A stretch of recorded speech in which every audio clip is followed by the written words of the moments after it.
Labo ng mata ko.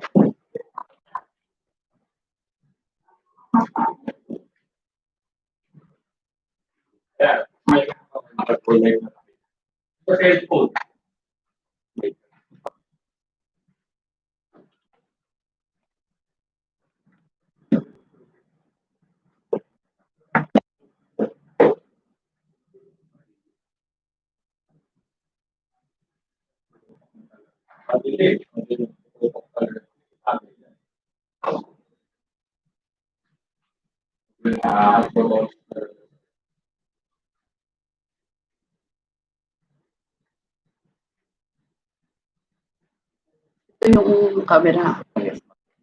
Okay naman yung ganyan.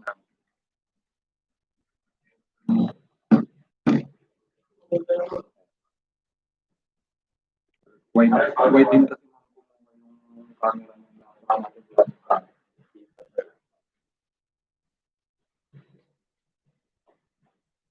Ang problema ko, sa slides na.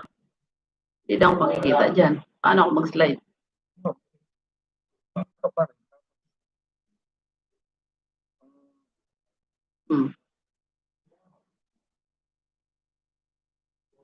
Hindi na ako makikita. Slide na lang. Slide na lang. Malay.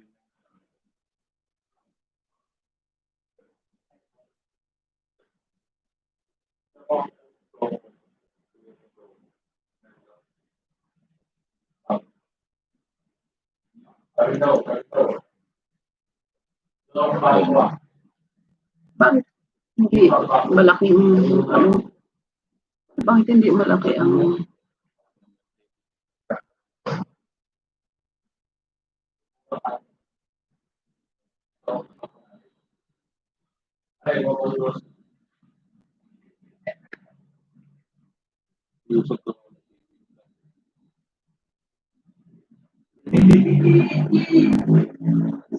saan ako banda?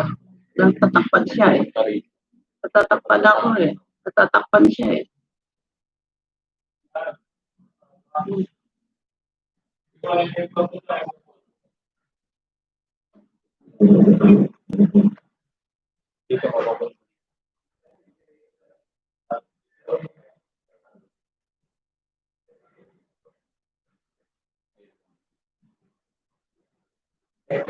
Sug ako. Black naman yung text na Makikita nila. kita pa. Black.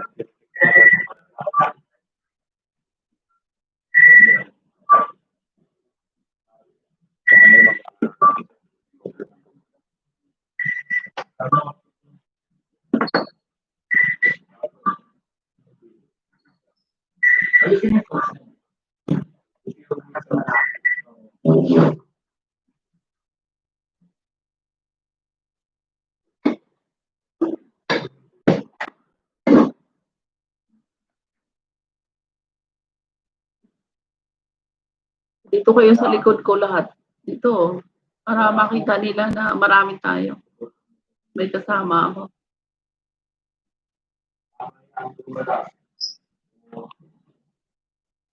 Tama na yan.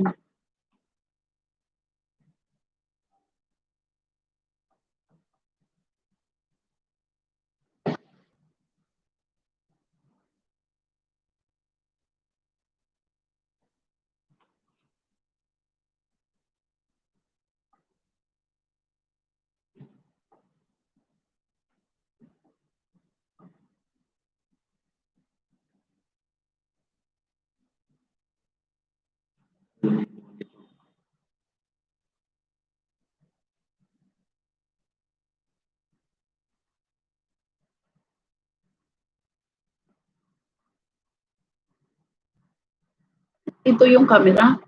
Oh,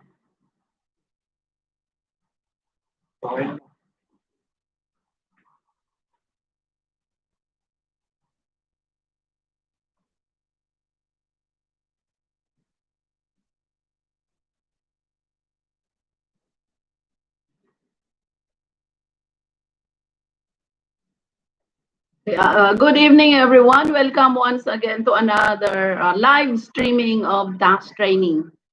And this evening, I will discuss to you the topic about value-added tax. Mahaba-haba po yung topics natin ngayon, and I assure you, tapusin natin yung buong topics kahit lumagpas tayo ng 2 hours.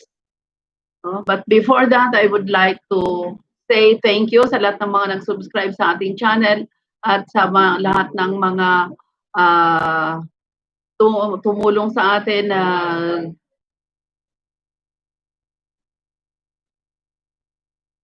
dali lang.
So tonight our topic is about value-added tax, and I would like to start discussing to you the general principles of value-added tax. At my back, you can see the projector natin. Meron tayong pong slides na magkaroon din po kayo ng guide tungkol sa ating mga dinidiscuss kung ano po yung topic at masundan po natin. Why? Because naka-design po yung ating pagtatalakay sa inyo ngayon on a very technical topic. Kaya minabuti ko na po na mayroon tayong slides so that nasusundan ninyo kung ano yung discussion na ginagawa ko po dito. And this is a very, very long topic. So stay tuned with us para mas maintindihan ninyo yung ating topic. Ano po ba itong value-added tax natin na tawag? At sino yung mga concerns dito o dapat alamin nila kung ano yung value-added tax? Lahat pong tao na nagnenegosyo, nagbebenta ng goods, services, ay dapat po alam nila kung ano yung value-added tax. Why? Because subject po kayo o liable kayo to pay the value-added tax. So hindi po kayo exempt, no? Sa pagbabayad ng value added tax, especially if meron na kayong negosyo, nagbebenta kayo ng serbisyo, nagbebenta kayo ng goods and services. And i-update ko rin po kayo sa pagbabago ng ating batas sa value added tax during the train law, no? Kasi noong 2018 nagkaroon tayo ng amendment sa ating taxation system dito sa Pilipinas at kasama po yung value added tax na mayroong pagbabago. So itatalakay din po natin yan. But before that, umpisa po muna tayo sa general principles of value added tax. Ano po ba itong value added tax? No? So, ang value added tax system of taxation po natin, sa nabanggit ko na sa inyo, meron na po tayong episode on how to file quarterly value added tax. Na-explain ko na po sa inyo doon yung mechanics ng value added tax, about the input, output mechanism po ng VAT. So, kailan po ba ito nag-umpisa dito sa atin sa Pilipinas? Noong 1988, during the presidency of President Corazon C. Aquino, at sa pamamagitan po ng Executive Order 273. Nung unang introduce po yung VAT dito sa Pilipinas, 10% pa lang, and then nagkaroon na siya ng increase ng 12% to Republic Act 9337 na po. O ginawa ng 12% yung value added tax. So ano po ba itong tinatawag nila na value added tax? Ang value added tax po ay isang sistema ng taxation na hindi lamang dito sa Pilipinas po natin na inadapt, kung hindi sa buong mundo, marami pong bansa ang nag-adapt ng value added tax because napaka-effective po niya when it comes to tax and compliance ng mga taxpayers. Nagkakaroon po siya ng sistema na namomonitor po niya na ang mga taxpayers natin sa pamamagitan po ng pag-issue ng VAT receipts na tinatawag. Okay. So, dito sa Pilipinas, ang inadapt po natin ay value added tax consumption type, no? So, it is the tax on consumption levied on the sale, barter, exchange, or lease of goods or properties or services in the Philippines and on importation of goods into the Philippines. Okay. So, meron tayong tinatawag na Revenue Regulation 16-2005. Ito po yung implementing regulations ng Republic Act 9337. Ito po yung nag-increase ng value added tax system natin of taxation into 12%. So, marami pang provisions itong RR 16-2005 na hanggang ngayon ay sinusunod pa rin natin at hindi pa po na-amend. No? So, ano po ba yung characteristics ng value added tax po dito sa Pilipinas? No? Number one, it is an indirect tax. Bakit po siya indirect?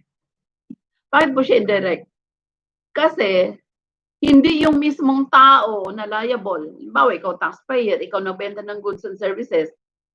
Hindi ikaw yung mismong diretso na magbabayad ng tax mo.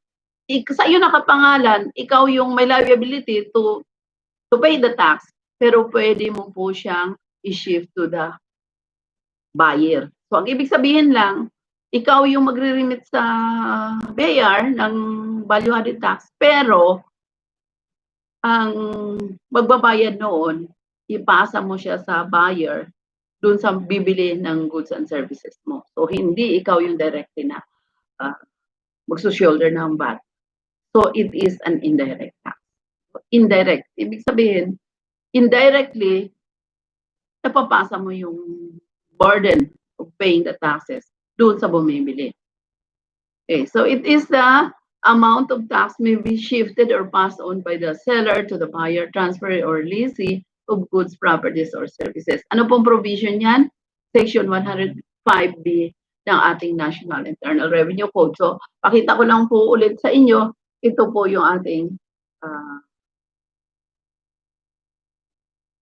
National Internal Revenue Code. So, pag nagsabi po ako na yung batas provided provision ng National Internal Revenue Code, dito po yung nanggagaling. So, ito yung code natin. So, ito yung mga batas na nagpapairal o sinusunod natin sa pagpapatupad ng taxation system, national taxation system po natin sa Pilipinas.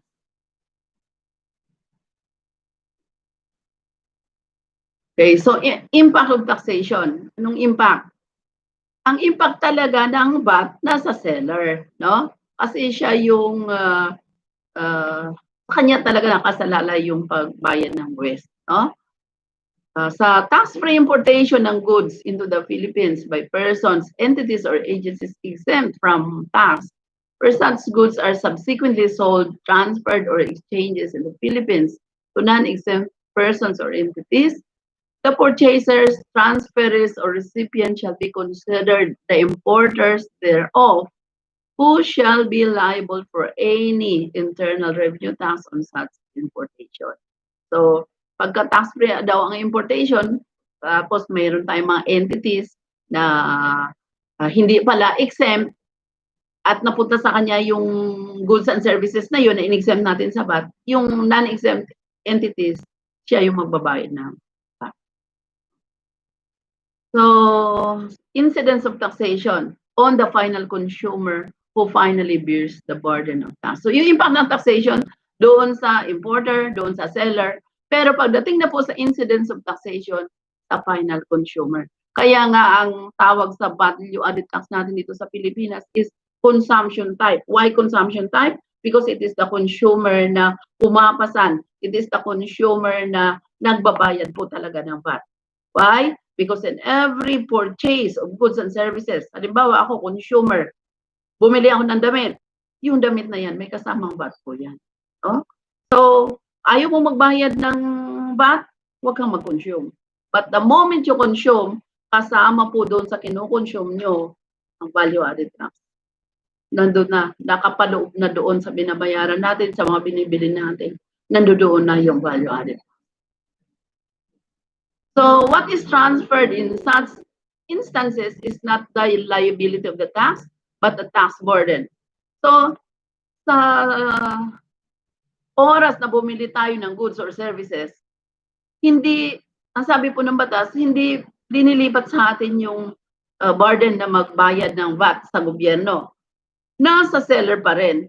Pero, yung amount na i-remit ng seller sa gobyerno or sa BIR, nanggagaling po sa consumer. No? Kasi the moment na binenta niya yung goods niya, yung services niya, kasama din doon sa pagbenta niya, nandoon din po yung value. No? Kaya ang role po dito ng business owner, ng taxpayer, nangongolekta lang po sila ng VAT. So, kinokolekta lang nila yung VAT at nire-remit sa gobyerno, pero yung nagbabayad niyan is the consumer. So stated differently, a seller who is directly and legally liable for payment of an indirect tax, such as the VAT, on goods or services is not necessarily the person who ultimately bears the burden of the same tax. So, pag ikaw ay isang consumer, tapos sa iyo yung stage ng distribution ng goods or services, natapos din sa iyo yung burden ng pagpasan ng VAT, no? Kasi pag ikaw na yung nag-consume ng goods, hindi mo siya binenta, nasa iyo na yung VAT. Ikaw yung magbabayad nun, ikaw yung magsusunod, no? Kaya nga, it is the final purchaser or consumer of such goods or services who, although not directly and legally liable for the payment thereof, ultimately bears the burden of the tax. Siya po talaga yung pumapasa ng tax, no? Yung purchaser or yung consumer. Sample. Tax will be paid to the BIR in the first instance by manufacturers. Ito po yung cascading effect ng VAT, no? Kasi mag-uumpisa daw siya sa manufacturer, yung manufacturer nag-manufacture ng goods or services, ibebenta niya yun sa wholesaler, no? Kasi ibebenta niya ng manufacturer sa wholesaler, dadagdag naman siya ng amount for the VAT. Galing naman sa wholesaler, papunta naman sa retailer, magdadagdag na naman siya doon ng value-added tax. From the retailer, papunta naman sa consumer, another VAT na naman po yung dadagdag niya. Kaya nga po, ang VAT is a VAT on value-added. So every time na nagdadagdag ka ng VAT sa stages of business transaction, nandoon din po yung payment ng value-added tax. So if the manufacturers add tax to the price after the goods were further processed and afterward sold at higher prices to buyers, then the burden of tax is shifted to the buyers. No?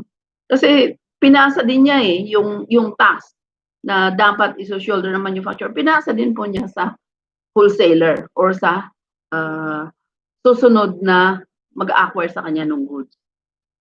The shifting of the VAT to the buyer does not make the person directly liable, and therefore it cannot invoke its tax exemption privilege under Section 109 of the NIRC of 1997 as amended to avoid payment to the VAT shifted. Ito po, during my stay in the BIR, ang dami-dami pong concern dito at ang dami-dami din pong mga taxpayer na nagrereklamo. Why? Kasi ma'am, non-VAT kami, hindi naman kami VAT. So bakit kami magbabayad ng VAT na sinishift sa amin? Ano po ang sagot dyan? Kahit na po non-VAT kayo, non-stock, non-profit kayo, kahit anong klase kayo ng consumer, hindi po natin pwede sabihin na exempt tayo sa VAT na ipinapasa sa atin ng seller ng goods or services. Why? Kasi ang exemption ninyo po, ang pagiging non-VAT nyo, sa inyo lang yun kung kayo ang nagbenta ng goods.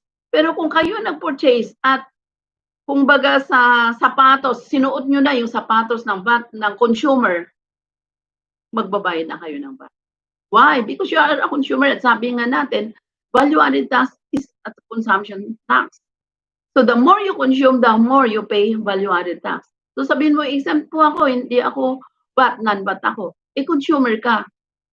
So anong gagawin mo doon? As a consumer, shoulder mo yung VAT. Ikaw yung magbabayad.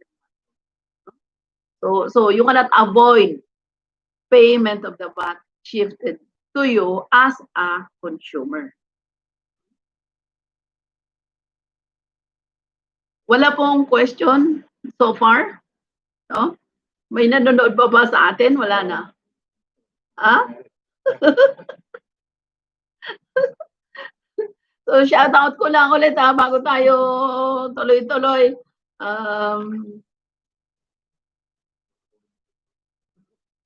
Thank you sa mga nanood sa atin at saka sa mga nag-subscribe sa atin so far. Nakita po namin na marami naman talagang sumusubaybay at nag-subscribe sa atin as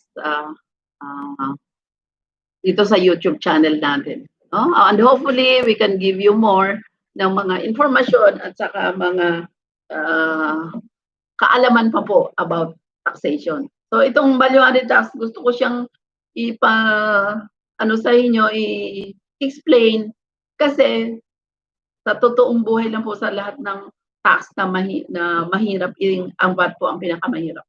No? So, okay. So wala pong question so far? Wala ding nalulong.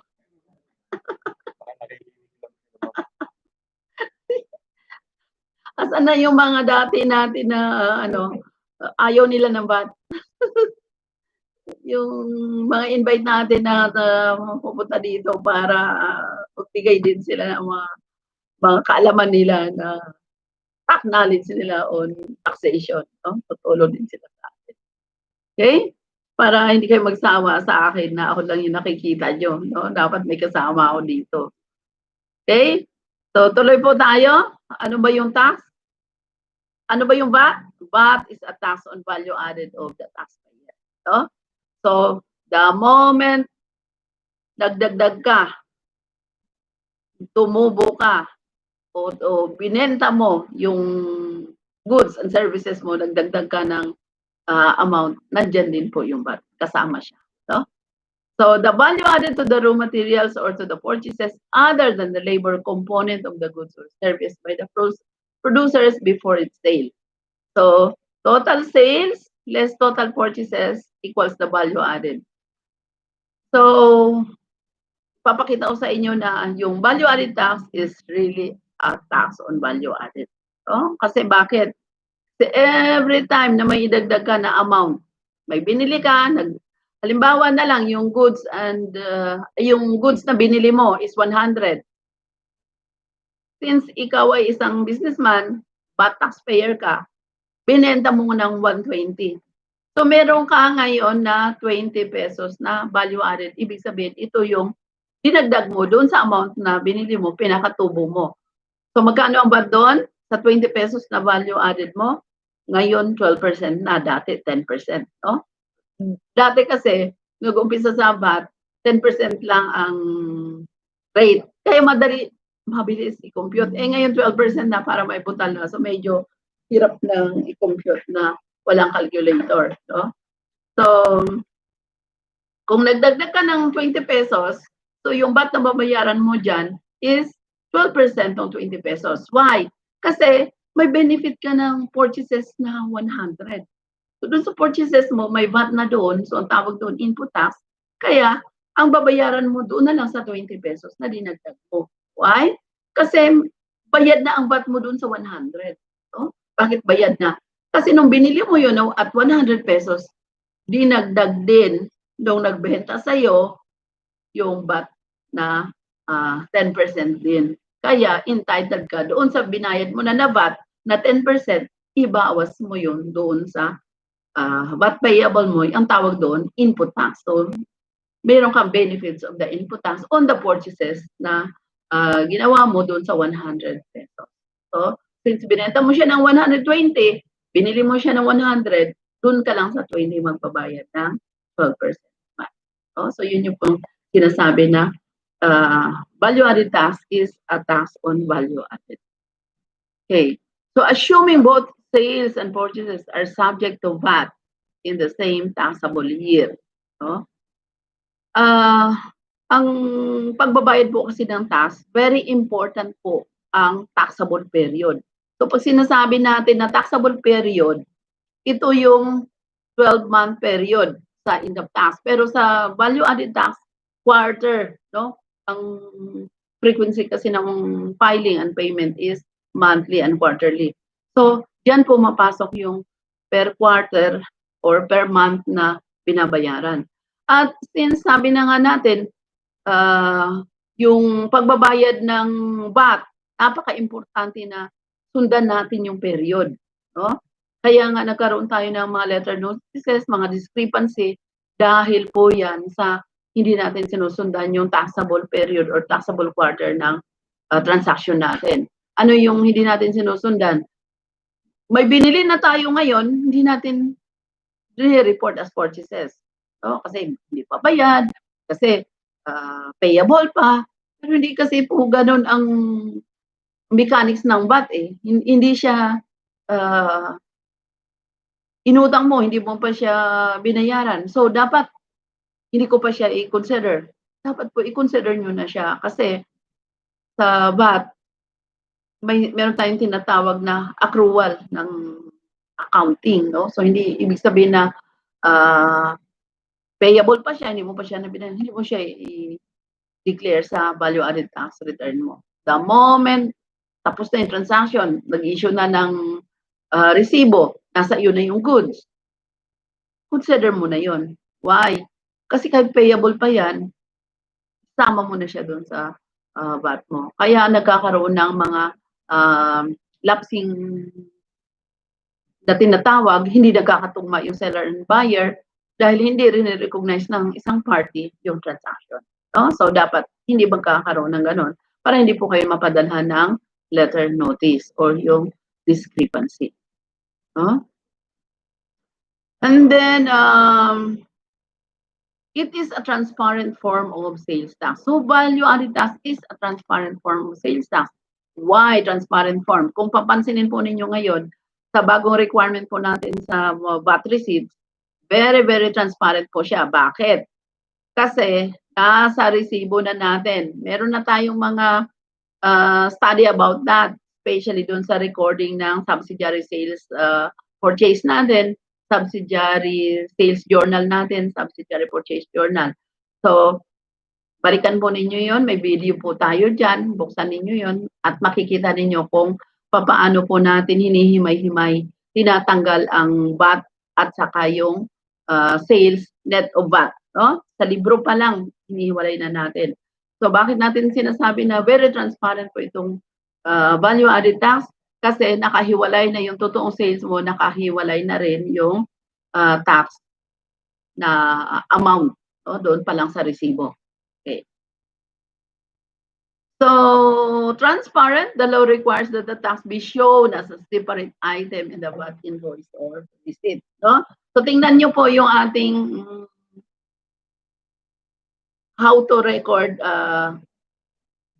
transactions in the subsidiary sales journal, subsidiary purchase journal. Tingnan nyo po yun at nandoon po na very transparent siya. Why? Because the amount of the VAT is shown as a separate item in the invoice or receipt, no? Mandatory po yan, batas na po yan. Kaya hindi pwede na pag naglagay ka ng resibo, VAT receipts, total selling price lang yun nandun. Nakalagay doon yung amount for the VAT and then the net sales, net of VAT, no? Kaya tinatawag siya na very transparent form of sales tax. Okay? So, value-added tax is a broad-based tax on consumption of goods, properties, or services in the Philippines. Ibig sabihin po ng broad-based, there is VAT on every stage of the taxable sales of goods, properties, or services. Kaya nga abroad siya napakalawak niya. No? Bakit napakalawak po ng value-added tax? Kasi ang pinalitan ng value-added tax system of taxation natin, na tinatawag natin na business tax, because value-added tax is a business tax, pinalitan niya ang 1.5% subsequent sales tax natin noon. No? So, yung pinalitan na yun ng VAT, maraming, hindi lang yung 1.5% na subsequent sales tax, ang dami pang mga rates ng sales taxes natin na pinalitan ng VAT. Kaya very broad po siya, broad-based. No?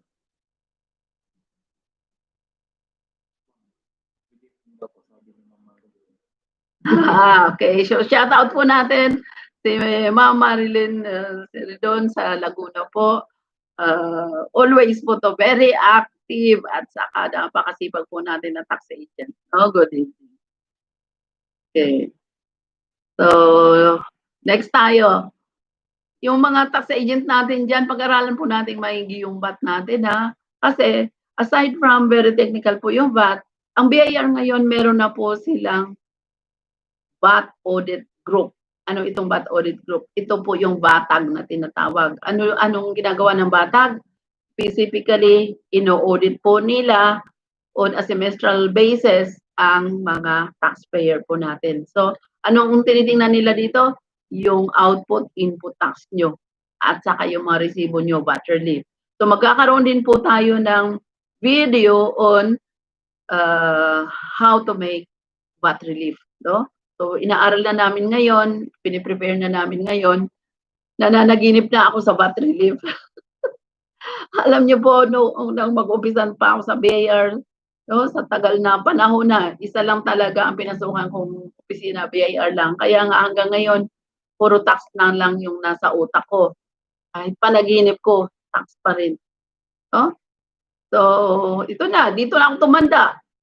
Ilang taon ako nag-umpisa sa BIR? 24. Oh. Hanggang ngayon, puro tax pa rin yung nasa ano ko. So, siguro, ito na yung buhay ko talaga, puro tax. No? So, i-share ko lang sa inyo, although, sabi ko na sa inyo, very technical ang VAT, napakahirap. Parang,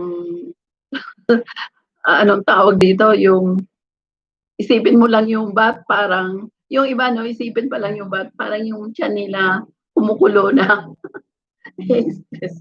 Nakaka-stress talaga yung VAT, no? Pero wala tayong magawa nandito na to. Although, pag nalaman mo naman lahat ng mechanics ng VAT, you will, di ka na mahihirapan, no? Enjoy mo na lang. Okay. So, ano pa po yung isang characteristic ng VAT? It is collected through the tax credit method, no? Sometimes referred to as the invoice method. So, anong tinatawag na invoice method? Tax credit method, the input tax shifted by the seller to the buyer is credited against the buyer's output taxes when in return sells the taxable goods, properties, or services. So ano to? Yung tinatawag po natin na tax credit method. Ito na yung sabi ko sa inyo na the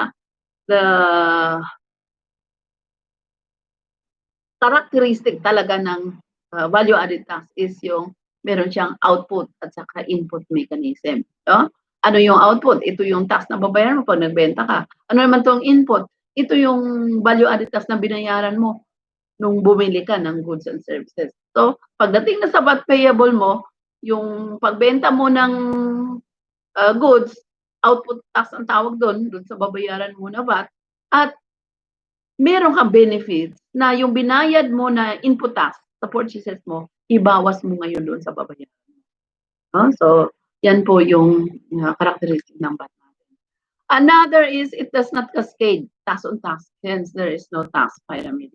So, wala siyang cascading result na sinasabi ng iba na nagka-cascade. Ibig sabihin ng nagka-cascade, nandoon na yung tax sa total na sales and then i-multiply mo pa sa tax. Hindi ganun ang VAT. Bakit? Kasi VAT is a tax on value added. So kung magkano lang yung dinagdag mo na amount, yun lang isa-subject sa VAT. Bakit? Kasi doon sa purchases mo, ibabawas nila yung binayaran mo na VAT. Kaya doon na lang sa dinagdag mong amount, doon ka na lang magbabayad tax. No? Kaya walang cascading effect ng VAT. Okay. So cascading if the tax passed on by the previous seller, which is now a component of gross selling price receipts of the seller, is again subjected to tax. So in the case of VAT, wala pong cascading. Why? Kasi tinatanggal natin yung purchases. Paano natin tinatanggal? Yung input dun sa purchases natin, binabawas natin sa output. So walang cascading. Reason? Because VAT allows a seller to credit his input tax, which is equivalent to the output tax of previous seller from his output tax. Hence, there is no tax on tax. No? So, walang cascading effect. Walang patong-patong doon sa sinasabi natin na tax. Tax on tax. Tax na ita-tax pa. So, wala po yung ganyan sa VAT. No? Because of its input-output mechanism. It adopts the tax-inclusive method. So, another characteristic of the value-added tax is it adopts the tax-inclusive method. Ano po yung tax-inclusive method? Any price charged by a VAT-registered person shall be deemed to include the VAT charge. No? Ibig sabihin, pag nagbenta ka, ako yung seller, binenta ko ng 150 pesos yung goods na binibenta ko, kasama na, nandoon na yung tax. No? Pag nag-bill tayo, kasama na yung tax. But pag naggawa na tayo ng resibo, hinihiwalay na natin. At pag nag-record na tayo sa libro natin, hinihiwalay na natin yung VAT at saka yung net sales natin. No? So nakikita na doon magkano ba yung gross sales natin na nandun yung VAT at magkano yung net sales na wala na yung VAT. Number 8, characteristic of VAT. It follows the destination principle, cross-border doctrine. Alam nyo, nasa BIR pa ako, isa ako sa mga nagre-reklamo na, why? Bakit napaka-unfair ng VAT natin? Bakit unfair? No? Pag export sale, walang VAT. Pagka nandoon yung transaction sa ibang bansa, walang VAT. Pero pagka domestic, nandyan yung VAT. Alam nyo, naintindihan ko na lang yan nung nag-aaral na ako ng international taxation. Ano pala yung ibig sabihin ng VAT? No? As compared to income. Sa international taxation po, pag sinasabi natin na value-added tax, ang treatment ng international community natin is that VAT should be paid at the place of consumption. Kaya nga, ang tawag sa kanya, consumption tax siya. So kung saan siya na-consume, doon babayaran yung tax. But the income, iba naman po kasi ang silos o iba naman yung place of taxation ng income. Ang income, pag ikaw ay citizen ng isang bansa o ikaw ay citizen dito sa Pilipinas, regardless of nasaan yan, saan mo kinuha yung income mo, whether in the Philippines or outside or in the other country, as a citizen of the Philippines, subject ka sa income tax. Ba't po iba? Why? Kasi ang value-added tax natin is a consumption tax. So kung saan siya na-consume, doon siya babayaran ng tax. Yun bang na-consume sa ibang bansa? Na-consume ba yan dito sa Pilipinas? Of course not. Hindi siya na-consume dito sa Pilipinas. So dapat lang na hindi din siya itatax dito when it comes to VAT. Yun po yung rationale na yung mga ini-export natin yung mga bumili dito ng goods or services, pero doon iko-consume sa ibang bansa, hindi po tinatax dito. No? Doon ko lang din po naintindihan yung rationale or yung reason kung bakit hindi tinatax yung mga ini-import natin na goods and services or ini-export natin na goods and services dito sa bansa natin. No? So ito po yung tinatawag na destination principle or the cross-border doctrine. Ano to? Goods and services are taxed only in the country where these are consumed. So ibig sabihin, yung goods and services, pag kinonsume dito siya sa Pilipinas, dito babayaran ang VAT, no? Pero kung hindi at na-consume siya doon sa ibang bansa, dadalhin siya doon, hindi siya babayaran ng VAT. So in connection with the said principle, the cross-border doctrine mandates that no VAT. Pag sinabi po kasi natin cross-border doctrine, ito yung accepted na ng mga iba't ibang bansa, especially yung mga international communities natin. Pinag-usapan na po nila to na ang VAT, because may sinasabi nga natin na cross-border doctrine kasi yung mga goods and services natin nagta-travel yan, no? Galing sa isang bansa, pumupunta yan sa ibang bansa at doon nako-consume. So anong pinag-usapan diyan tungkol sa taxation? In the cross-border doctrine, no VAT shall be imposed to form part of the cost of the goods destined for consumption outside the territorial border of the taxing authority. Sino yung taxing authority dito sa Pilipinas? The BIR. Oh? So ano yung tinatax niya? Siya yung kumukolekta ng value-added tax. But the moment the goods and services na nandito sa Pilipinas, dalhin mo sa ibang bansa, doon siya i-consume. Sa cross-border doctrine po natin, hindi mo na pwedeng i-collecta ang VAT. Why? Because doon na magbabayad ng VAT yung nag-consume ng goods sa ibang bansa, doon ko kolektahin yung VAT. Sila na ang magmamayari ng tax doon or sila na yung kukolekta, may karapatan na mangolekta ng VAT. Tayo dito sa Pilipinas, hindi na kasi hindi na consume dito yung goods. Okay? Paano tayo maka-even up with this kind of treatment? Paano tayo maka-even up? Yun namang mga goods na galing doon sa ibang bansa, di ba, binili yan sa Japan, binili sa Singapore or anywhere. Pag dinala mo naman yan dito sa Pilipinas, ang VAT na binayad mo doon, i-refund nila. At since ikaw ang consumer, pagdating dito sa Pilipinas, dapat ikaw talaga yung dito binabayaran yung VAT kasi dito yung consumption. No? So same lang. At least na define lang ng international taxation natin or yung mga agreement ng mga bansa, na define lang nila kung saan ba talaga ang VAT dapat bayaran. So ang VAT dapat bayaran in the place of consumption. Kung saan siya kinain, kung saan siya kinonsumo yung goods, kung saan in-apply yung services, doon siya babayaran. Okay? So exports are zero rated because this shall be consumed outside the Philippines. Di po ba pang nag-export tayo, dadalhin natin yung goods sa ibang bansa. So doon siya i-consume, doon siya kakainin, doon siya gagamitin. So doon babayaran. No? Kaya zero rated siya.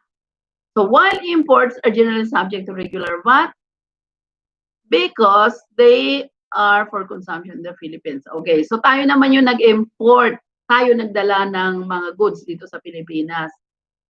Kung mapapansin po ninyo, yung value-added tax on importation, although value-added tax is a national tax collected by the BIR. But the value-added tax on importation, diniligate po yan sa Bureau of Customs na sila yung mangungulekta. No? So yung VAT on importation, kung mapapansin ninyo, hindi pwedeng ilabas yung mga imported goods na nasa pier natin o nasa airport natin, hindi yan pwedeng ilabas kung hindi mo muna babayaran yung value-added tax on importation. So kasama yan sa tax na kinokolekta ng Bureau of Customs bago i-release yung imported goods. No? Bakit? Because yung goods na yan, since pumasok na siya dito sa Pilipinas, definitely dito siya i-consume. No? So dapat bayaran mo na yung VAT. So kaya kinokolekta na sila. Hindi na pinapalabas dito sa PR pa lang, hindi na pinapalabas kung hindi mo muna bayaran yung value added tax. No? So in the case of services, the consumption takes place where the service is performed following the status of service principle. So pagdating naman sa services, saan ba in-apply? Saan ba ginawa yung services na yan? So doon din mabayaran. Okay. May technicality ang VAT, sabi ko nga sa inyo. Sobrang dami ng technicalities. Ito pumasok na the Freeport and Economic Zones. Sinabi po natin Freeport and Economic Zones, wala pong tax dyan, wala pong VAT dyan. No? Pinag-usapan na yan kasi sa Freeport zones and economic zones are considered separate customs territories. No? So, wala pong tax dyan. No? So, incentive yan na binibigay ng gobyerno natin doon sa mga concessionaires na dito gumagawa ng negosyo sa Pilipinas. So, they are taxed differently. Definitely, hindi yung value-added tax na 12%. No? Meron silang sinasabi natin na depende kung anong economic zone yung concessionaire ka or doon ka nagpa-registered. Meron tayong tinatawag na preferential rate of taxation na yun lang yung binabayaran nila. And usually, sa mga PESA registered enterprises, 5% eligible taxes based on gross yung kanilang binabayaran. No? So, preferential rate, ibig sabihin, may incentive talaga sila. Preferred sila. Why? Kasi meron silang benepisyo na dinudulot din or dinadala sa bansa natin. Sales by entities registered with these zones are either treated as sales outside the country if the purchaser is also a locator or if the goods are for export to a country other than the Philippines or domestic sales. Sabi ko po sa inyo, napakahaba ng topic natin ngayon. Why? Kasi i-discuss ko pa sa inyo, tumatawa na si Alvin kasi hindi pa siya kumakain. So, magugutom siya sa akin ngayon kasi tatapusin ko talaga to kahit na kayo. Tatapusin ko po to. Anyway, pag discuss ko naman to at napagod na kayo, pwede kayo matulog and then i-replay nyo na lang yung video. Diba? Pwede po ba? Pero ako talagang tatapusin ko siya. So, ano to? Outside of the country, if the purchaser is also a locator or if the goods are for export to other country other than the Philippines or domestic sales. Ano mangyayari dito? Under the train law, mamaya i-discuss ko sa inyo yung 13-2018 na revenue regulations po ng BIR that implementing regulations of value-added tax under the train law. I-discuss ko po sa inyo ano itong mga services no na zero rated na. Ibig sabihin ini-export na sa ibang bansa, considered export.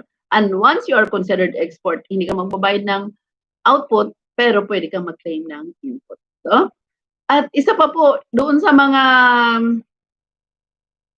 partner natin to be o sa mga nagbabalak po na kumuha ng bar exam. Kasama na po ito sa bar exam, yung mga sinasabi ko dito. Pwede na po ninyong i-consider yung about value-added tax.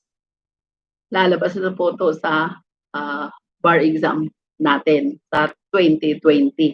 No? Tiningnan ko na yung mga coverage ng bar exam na 2020. So may VAT talaga. Hindi nawawala po ang VAT. No? So itong mga technicalities na dinidiscuss natin, mga kinig po kayo at maaaring lalabas din po sila sa bar exam. Okay. So sales by entities registered with these zones are either treated as sales outside the country. So kung sales outside the country, so export siya. Yun yung sabi ko sa inyo na i-discuss natin ngayon what are the zero-rated services mamaya. No? Kasi dinefine lang sila ng train law. Wala siya dati. Wala siya dati sa provisions ng VAT.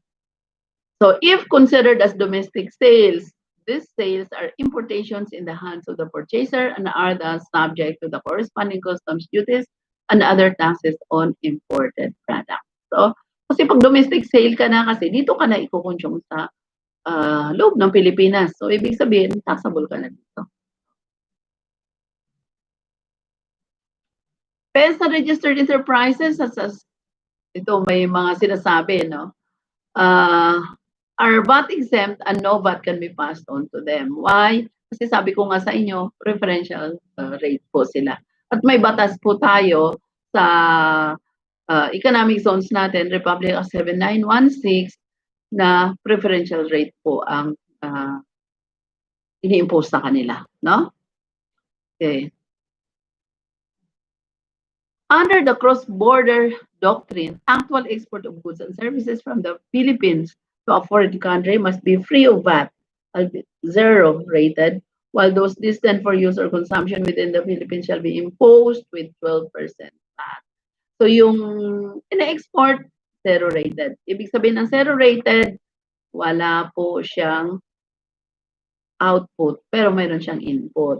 No? So balikan ko lang, ano ba ang pagkakaiba ng zero rated sale at saka exempt sale? No? Zero rated sale, ito yung VAT na ini-impose sa, bawa export, no? Export sale. Dati, ang sale of gold to Bangko Sentral ng Pilipinas is zero rated. Pero under the train law, ginawa na po siyang exempt. No? So, anong pagkakaiba ng zero rated at saka exempted? Ang zero rated po, meron siyang input tax. Pag ikaw ay registered na zero rated sale or zero rated taxpayer, you are registered as VAT registered taxpayer. Why? Kasi magpa-file ka pa rin ng VAT returns. Pero dun sa VAT returns mo, wala yang output, zero yan. Pero pwede kang mag-claim ng input. So, ano yun? Lamang na lamang ang zero rated. Why? Wala ka na mabayaran na VAT, pero pwede mo pang i-claim, pwede mo pang claim for refund or tax credit. Yung input mo, hindi siya nawawala, pwede mo pang gamitin na pambayad mo sa ibang tax obligations mo. No? So malaking incentive na binibigyan ng gobyerno sa mga enterprises na zero rated. Okay, ano naman po yung exempt? Pag sinabi pong exempt, wala kang pakialam sa VAT. Bakit wala kang pakialam? Wala kang output, wala ka ring input. So kalimutan mo yung VAT pag ikaw ay VAT exempt. Pero hindi mo pwedeng kalimutan ang VAT pag ikaw ay VAT exempt at the same time consumer. Why? Kasi doon sa mga purchases mo, kasama ang VAT doon sa mga binabayaran mo, pero wala kang benepisyo na pwede mo i-claim yung input na binayad mo doon. Ganun po ang exempt. No? So, ano-ano ang mas advantageous? Advantageous or beneficial ang zero rated. Why beneficial? Because meron tayong input tax na claim, pero zero yung ating VAT payable. No? Ano ba yung mechanics ng VAT? Diba? Output na 12% and then input na 12% on purchases. Pag ikaw ay zero rated, zero yung 12% na VAT payable mo, pero may 12% ka na claim for input tax. So, ano ka, panalo ka talaga doon, beneficial sa iyo pag zero rated. May isang industry tayo na yung Chiesa, yung sa mga hotel resorts natin ngayon na ginawa silang zero rated. So ano yun? Mga restaurant natin, mga hotels na nasa Chiesa or economic zone. Wala silang babayaran na output pero pwede silang mag-claim ng. Ito yung mga industry na favored. Why? Kasi may mga pakinabang sila or benepisyo sila na binabalik sa atin.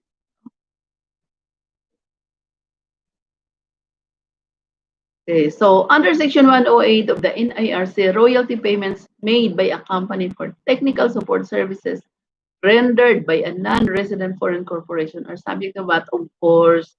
Of course, ito po mga incident na to na talagang i-resolve natin in favor of the payment of value-added tax.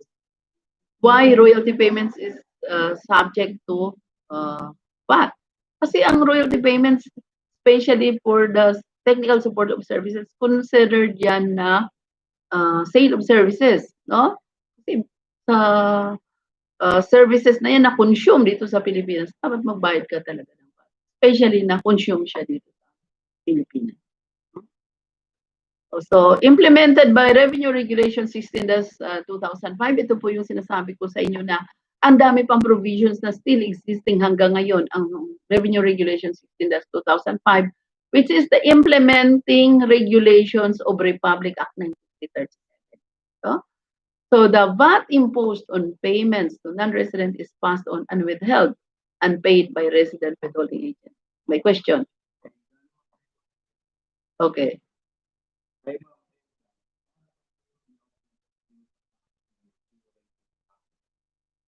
I-offset. Ibig sabihin gamitin. Okay? Shout out po tayo kay Ma'am Fe Herrera, very energetic tax agent po natin and president of Tax Advisors Group in the Philippines. Very energetic po si Ma'am Fe. Ang tanong, anong tanong ni Ma'am Fe? Ulit, kasi hindi naririnig. Nakakaya sa ating mga audience na maririnig nila yung sagot, hindi na alam ko anong question. O, sige po, ulit.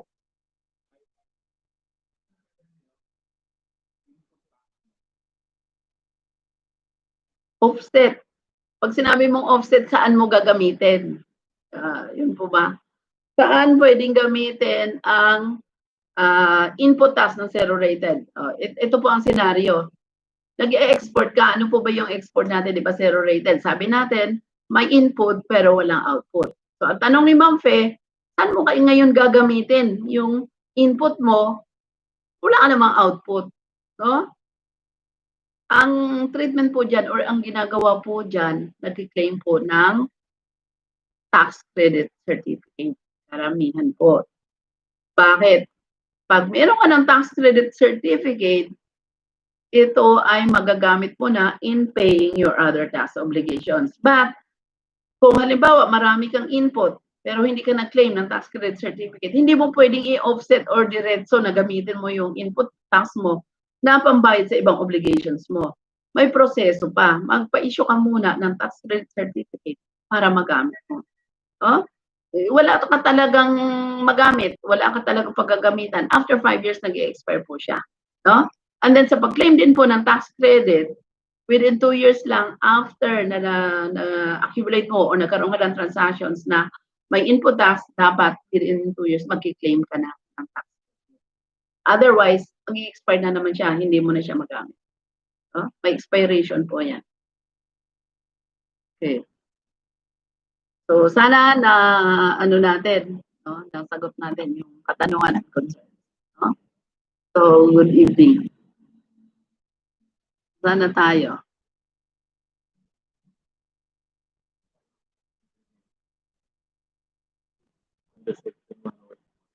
Okay.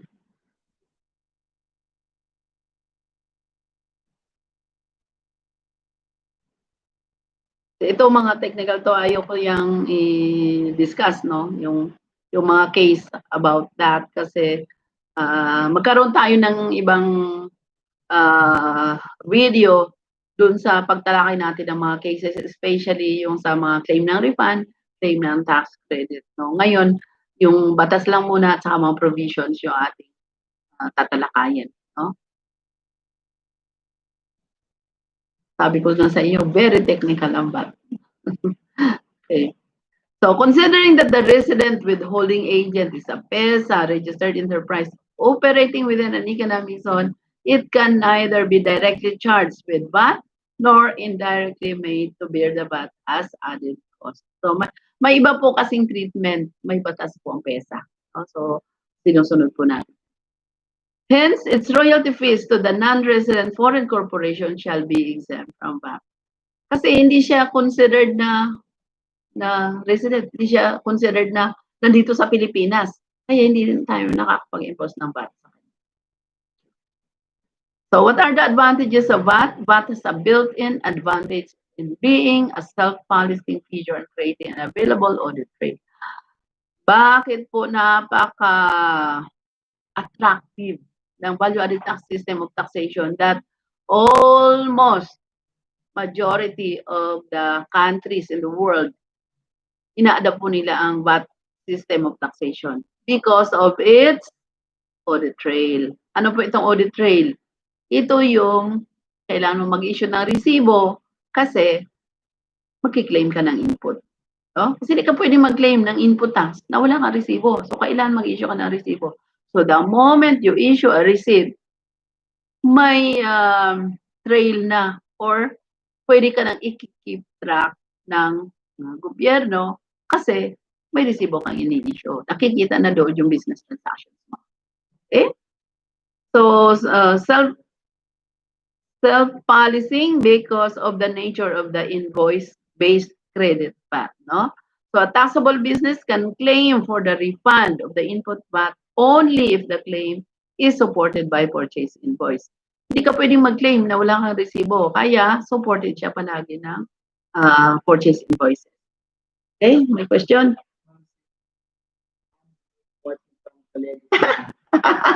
Ay, Miss Angling, nagano ako sa iyo ha, na subscribe din ako sa channel mo. I like your channel. No? Good evening. So, shout out lang sa mga taga Toledo, Cebu. Marami akong kamag-anak dyan, no? Kasi, ang birthplace ko is Canlaon, Negros Oriental. Tatawid lang po yan ng dagat, no? Tatawid ka lang ng dagat sa San Carlos. Pagtawid mo doon, Toledo na. So, ilang minutes lang yan. Pagpunta mo ng Cebu, so from Cebu City po papunta sa bahay namin sa Canlaon City, that is only 3 hours, no? Ang ganda-ganda na ng kalsada, ganda-ganda na ng daanan na minsan from our place, gusto mo mamalengke sa Cebu, makabalik ka within the day. No? Mabilis na. Yung sasakyan mo, pag may dala sasakyan, karga mo lang siya sa ferry boat. So, pagdating mo ng Cebu, very convenient. So, napaka ganda na ngayon ng ating countryside. Kaya, di ba merong programa si President Duterte na balik probinsya. Bakit balik probinsya? Just like in Japan, no? Talagang hinihikayat nila yung kanilang mga resident na doon na mamuhay sa countryside. Why? Kasi dinadala na rin nila yung mga facilities doon.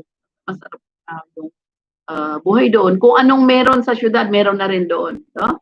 May kuryente na, ganda na yung kalsada, then may mga internet na. So, kung halimbawa yung trabaho mo sa online, pwede ka na doon. So, hindi ka na makikipatintero dito sa traffic.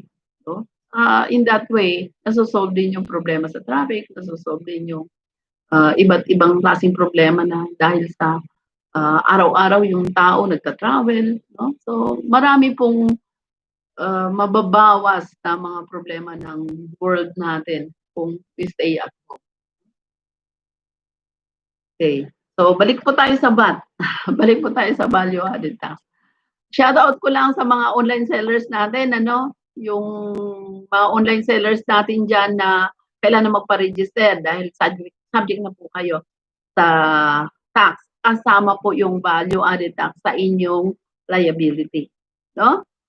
So sa mga online sellers, may technicalities tayo sa VAT. Dapat magpa-register kayo as VAT registered person.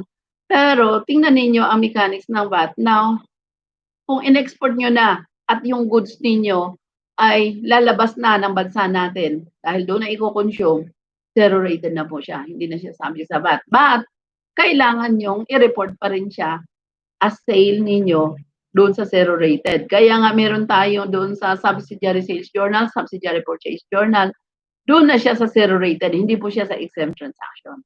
No? So, doon sa mga online sellers natin, selling goods and services or goods na lumalabas ng territorial jurisdiction ng Pilipinas, iba na po ang treatment ninyo pagdating sa value added tax. Pero sa income, 100% taxable kayo sa income. Why? Kasi iba po yung destination principle ng income. Basta't ikaw ay resident Filipino citizen, lahat ng income mo within and without the Philippines is taxable.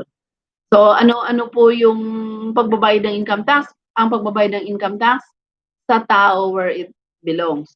Pero anong pagbabayad sa VAT? Sa place of consumption. Kung saan siya kinain, saan siya na-consume, saan siya in-apply, doon po babayaran ng tax. Okay. So, wala pa tayong question? No? So, walang may gustong mag-question sa VAT. Okay. Sa mga hindi naman dire-diretso na makapanood, pwede po ninyong panoorin, i-replay yung ating video. No? Kasi aantukin kayo sa VAT. So VAT covers more transactions in a wider tax base. No? VAT is generally more broad-based. It is extended to cover both goods and services. No? Every sale of goods, properties, or services at the level of manufacturers or producers and distributors is subject to VAT. So balikan natin paano ba nag-umpisa ang VAT noon sa Pilipinas.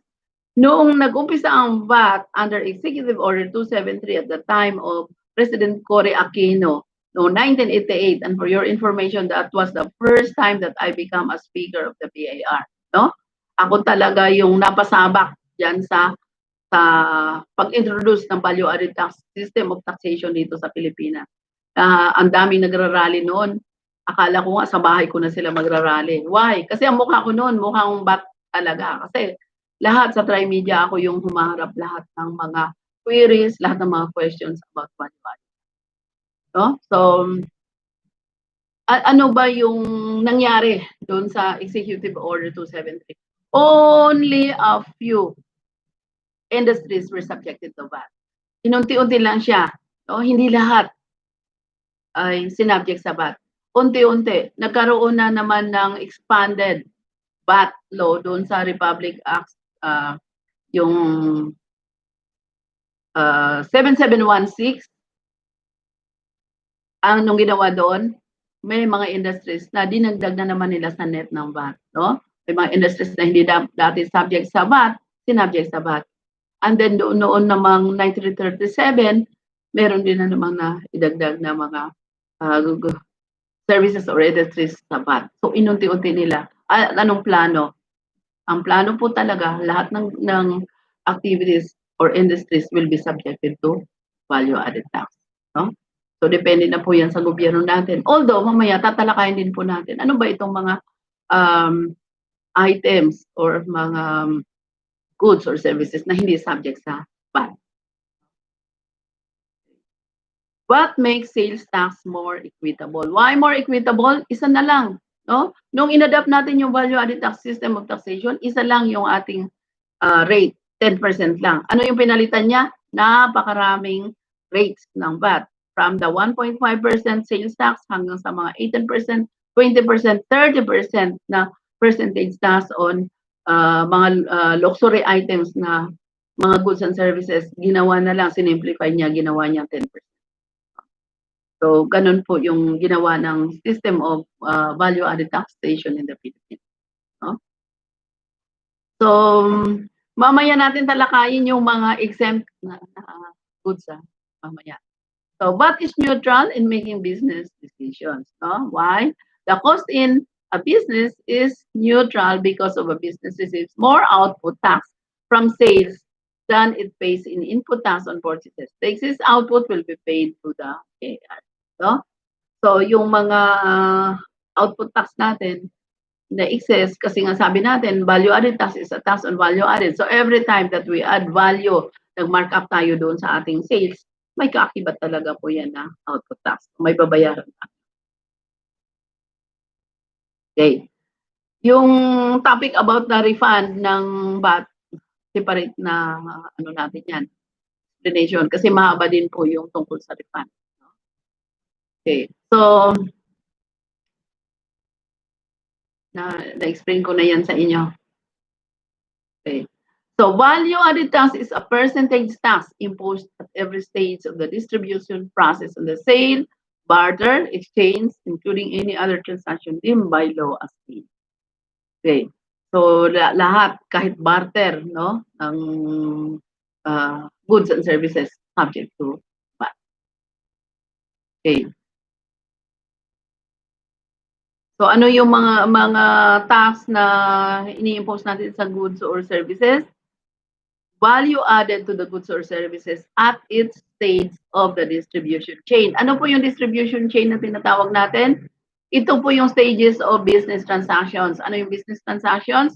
Ito yung pag-umpisa sa manufacturing, nung pinaprocess pa yung goods, and then dinistribute siya sa distributor or sa wholesaler. Yun yung second stage ng business transaction.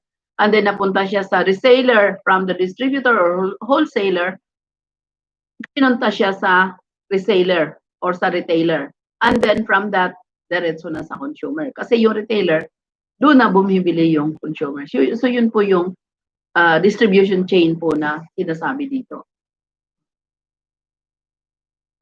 Transaction entered into in course of trade or business, no? Although sa value-added tax natin, meron din tayong tinatawag na deemed sale transaction, not in the course of trade or business, pero batable pa rin siya, no? So isang topic pa rin po 'yan, hindi natin kayo guguluhin dito. No? Sale transaction is deemed to be done in the ordinary course of trade or business and thus subject to VAT.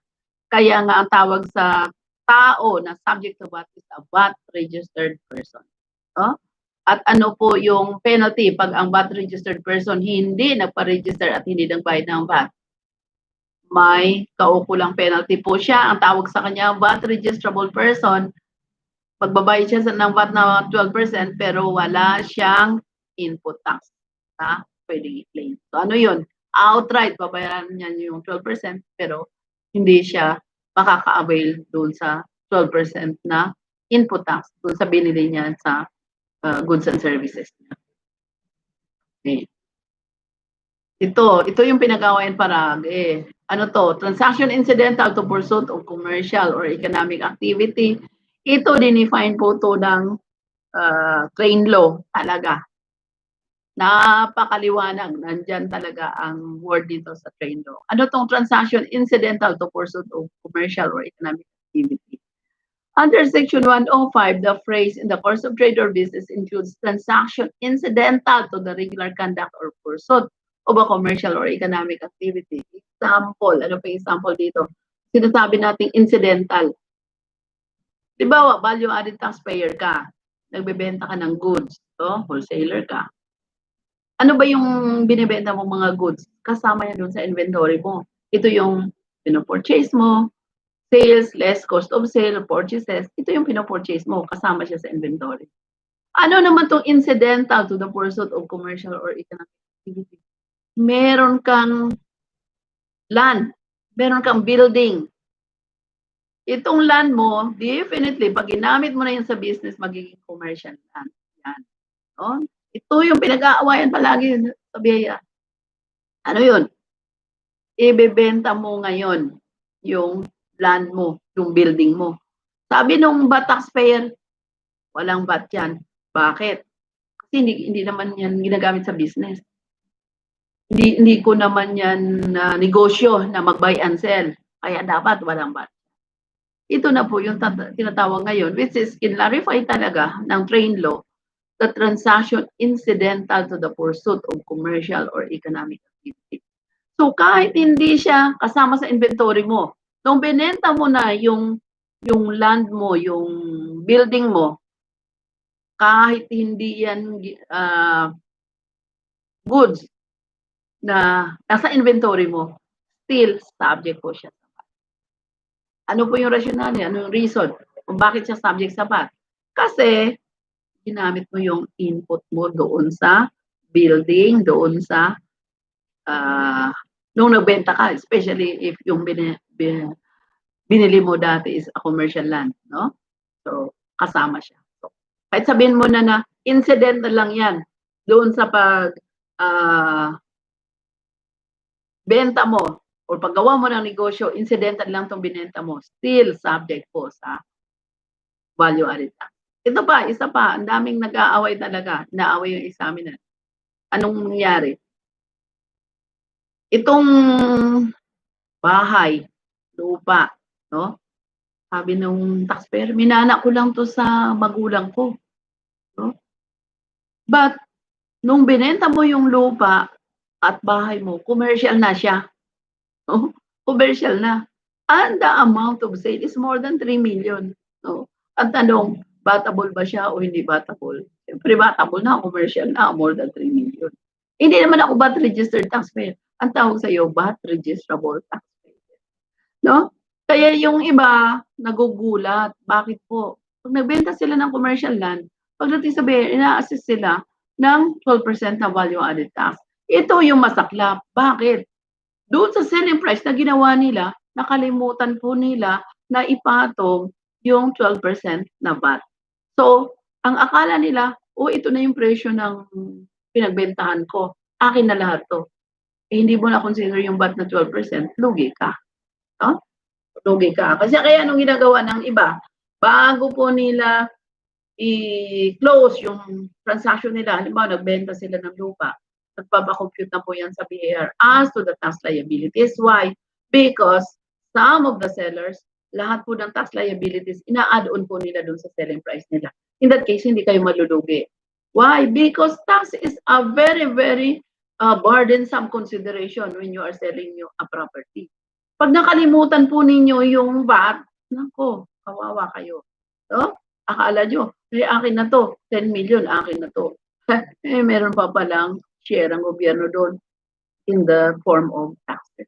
No?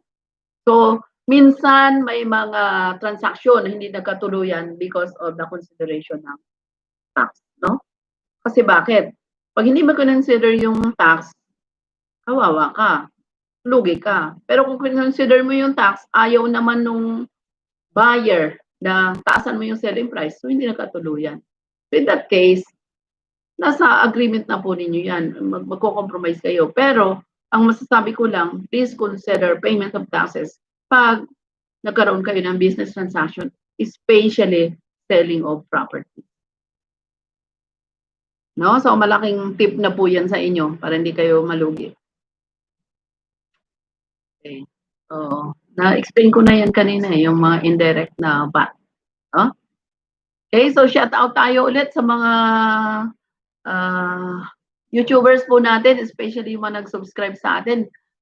Marami-rami na rin po. Maraming pong salamat sa inyo. No? Kasi kahit papaano, na-reach na namin yung 1,000 subscribers dahil po sa inyo. So, tiyaga lang. Nakakatuwa. Pero nakakapagod din.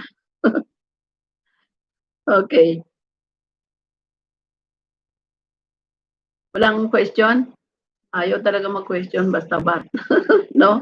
Kaya ang ibibigay natin sa inyo, hindi na question, tip na lang, no? Para hindi kayo magulat anong mangyayari sa inyo dahil sa bat, no? Okay. Ang masasabi ko lang po, ito na lang ha, doon sa mga value-added taxpayers natin, when you cost nagko-costing kayo ang inyong goods, inyong services, always consider the VAT na 12%. Kasi minsan yung iba nakakalimutan nila, no? Hindi na, halimbawa, kontrata, gumawa kayo ng kontrata, tinapos nyo yung kontrata, nakipagpirmahan kayo. Ito lang yung nilagay nyo sa kontrata, hindi nyo inisip na may tax pala. Lugi kayo. No? Lugi kayo. Dami ko pong na-audit when I was still in the BAR. Ang dami ko pong na-audit, especially construction companies na may mga kontrata sila and then they failed to consider the payment of taxes. Kawawa po talaga, umiiyak. Why? Na-assess sila ng tax, wala silang pambayad. Sabi na, lugi kami. Sabat po, lugi ka man o hindi, babayad ka. No? Sa income, pag lugi ka, wala kang babayad ng income tax. Pero sa VAT, lugi ka man o hindi, bayaran mo talaga yung VAT. Kasi business tax yan eh. And business tax is a tax on gross. Samantalang yung income, tax yun sa net income. So kung wala kang income, wala kang babayaran sa income tax. Okay. Doon na tayo sa VAT system na ano ko na yan na discuss. So what are the techniques of computing the value added tax? No? So addition method, the tax is applied in the value added to a product which includes all payments made at its stage in the form of wages, salaries, rents, interest, profits, and other inputs. Ito yung especially sa manufacturing, no? So addition method, lahat ipapatong mo doon, which is the proper way of costing. So pagka kasi meron kang selling price, yung ibang mga gastos mo makalimutan mo, nako, ano yan, mortal sin yan sa nagbi-business. Kasi uubos pati puhunan mo pagka hindi proper yung costing mo. No? Tax credit method, the value added tax rate is applied on the total sale price without any deduction whatsoever, and from the tax arrived at are deducted all previous tax payments on purchases made, no? Kasi 'di ba sabi natin lahat ng purchases mo may input 'yan, so pwede mo talaga i-claim 'yan sa pagbabayad mo ng VAT. Okay. Cost deduction or cost subtraction method. In this case, the value-added tax rate is applied on the difference between the gross selling price or gross value of the taxable article and the cost of raw materials utilized by the taxpayer which have been previously subject to tax. Actually, itong cost deduction, cost subtraction, credit method, depende na 'to 'no, guide niyo lang 'to. Pero pagdating na sa, pag-compute niyo na talaga ng tax, mas matutulungan kayo if you have properly recorded your transactions. Kaya balikan ninyo yung ating, recording ng business transactions sa subsidiary sales journal, subsidiary purchase journal, dahil nakahimay-himay na doon yung mga taxable, mga exempt, zero-rated transactions, at saka yung mga net of VAT, and then yung output at saka sa sales, yung input, nakaka-segregate na po doon sa libro natin. So napakadali na lang pagdating sa paggawa nyo na ng VAT returns, no? So nagkaroon na rin tayo ng video on the preparation of the quarterly value-added tax. So bago nyo, ang masabi ko lang po sa inyo, bago ninyo gawin yung VAT returns ninyo, whether monthly yan or quarterly, gawa muna kayo ng schedule. No? Gawa muna kayo ng recording nyo. Kasi pag hindi, kagaya ng may nagtanong sa atin, ma'am, salita ka ng salita dyan. Sinasabi mo lang, binabasa mo lang yung form, pero hindi po sinasabi saan nanggagaling yung ilalagay namin dyan. Ang ilalagay po ninyo sa mga forms ninyo, sa tax, manggagaling po yan sa inyong books of accounts. Manggagaling po yan sa record ng inyong business transaction. Oh? So kayo ang gagawa kung ano yung ilalagay ninyo kasi kayo yung liable. Wag kayong maglagay na lang ng basta-basta drawing dyan sa inyong mga returns. Why? Kasi pag may tax consequence po yan, sisingilin kayo. No? Ako, ang dami ko na pong experience na ganyan, I tell you. No? Nakakape muna tayo. Kasi na-dry yung ating boses. No? Ano po yung mga experience ko dyan sa mga taxpayer na hindi nila kinoconsider yung babayad ng VAT. Sobra po silang kawawa, no? Ma'am, ginamit lang po namin yan kung saan lang yan kailangan. Pagka ang data or information ay nilagay nyo na po sa inyong tax returns, see to it na tama yan and correct yan. Why? Unang-una na meron tayong penalties of perjury po kayo. Why? Kasi nag-sworn kayo na tama yung inyong pinirmahan dyan. I sabihin nyo na gawa-gawa nyo lang, hindi pala totoo. May mga umiiyak na dyan, ma'am, kasi ginamit lang po namin yan kasi mag-a-abroad ako. So ginamit ko lang yan para sa interview. Yes, ginamit mo. But since pumasok na yan, whatever tax consequence ng inyong dineclare doon sa tax returns, sisingilin na kayo ng gobyerno. No? Doon po sa mga YouTubers natin na nag-comment doon sa ating mga videos at saka nag-post ng mga problema nila, no? I-share ko lang po sa inyo yung mga problema na na-encounter ng ating mga YouTubers. Ano-ano yon? Yung nagkamali po sila sa pag-fill up ng return, especially sa income tax. Ano yung nangyari? Yung pag-fill up nila ng income tax, ang ginamit nilang form, yung luma. Naturally, yung lumang form will compute a higher tax. Why? Kasi iba po yung rate ng taxation system natin bago mag-train law. Pagdating kasi ng train law ng 2018, bumaba yung ating tax rate. So kung ang form na ginamit mo, nag-file ka ng income tax return mo prior to 2018, ang laki po ng kinumpute na ng isang YouTuber natin. Ma'am, 74,000 yung babayaran kong tax. Ang laki. Anong gagawin ko? Sabi ko mag-amend ka. I-amend mo. Bakit? The moment na pinasok mo na yon sa sistema ng BRC, singilin ka na doon. So, anong gagawin mo? Mag-amend ka. Ano yung, paano mag-amend? Fill up mo na yung version 2018 mo, and then sabihin mo amended return. Ang ibig sabihin kasi ng amended return, kinorek mo. Kung ano yung mali doon sa unang na-file mo, kinorek mo, inayos mo, so that hindi ka sisingilin. No? Kasi pag binabayaan nyo, sisingilin kayo. At magkano yun? 74,000 plus interest surcharge, aabot yun ng 150,000. When in fact, wala ka naman talagang dapat bayaran. No? Dahil yan lang nagkamali ka sa form. So, be very careful. Okay. Saan na tayo? Mahaba pa to. Buti tayo na alas 12 dito. Ako hindi ako umaayaw sa lecture. Basta basta love mo, hindi ka umaayaw. Kahit pasaway, love pa rin. So, types of VAT. The VAT is applied only to the value added by the seller. No? So that is to the excess of his sales over his purchases. Time out muna tayo ng commercial. During my stay sa BIR noon, naging chief ako ng registration. No? So, kwento ko lang to sa inyo kasi baka mangyari din sa inyo as a taxpayer. Ano nangyari?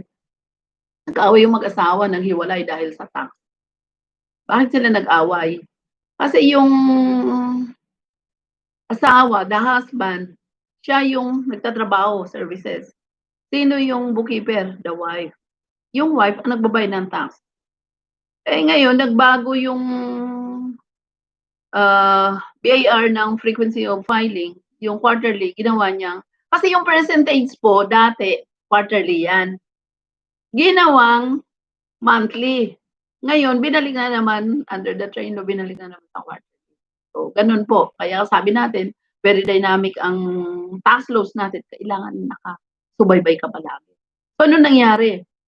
Bigla yung quarterly, ginawang monthly. Ano nangyari doon sa wife? Hindi siya nakabayan ng monthly. Kasi ang akala niya, quarterly pa rin. So, nung nalaman ng husband na na-late sila sa filing, galit na galit siya sa wife. Bakit? Sabi niya, yun ang alam trabaho mo. Bayad sa BIR, tapos nalilate pa. Away sila na away. So, nagalit din yung wife, lumayas. No? So, nung lumayas na yung wife, nahanap ng asawa dahil sinisi yung BIR kasi bakit daw binago yung deadline. No? Since ako yung heavy noon sa registration, ako yung inaway ng husband.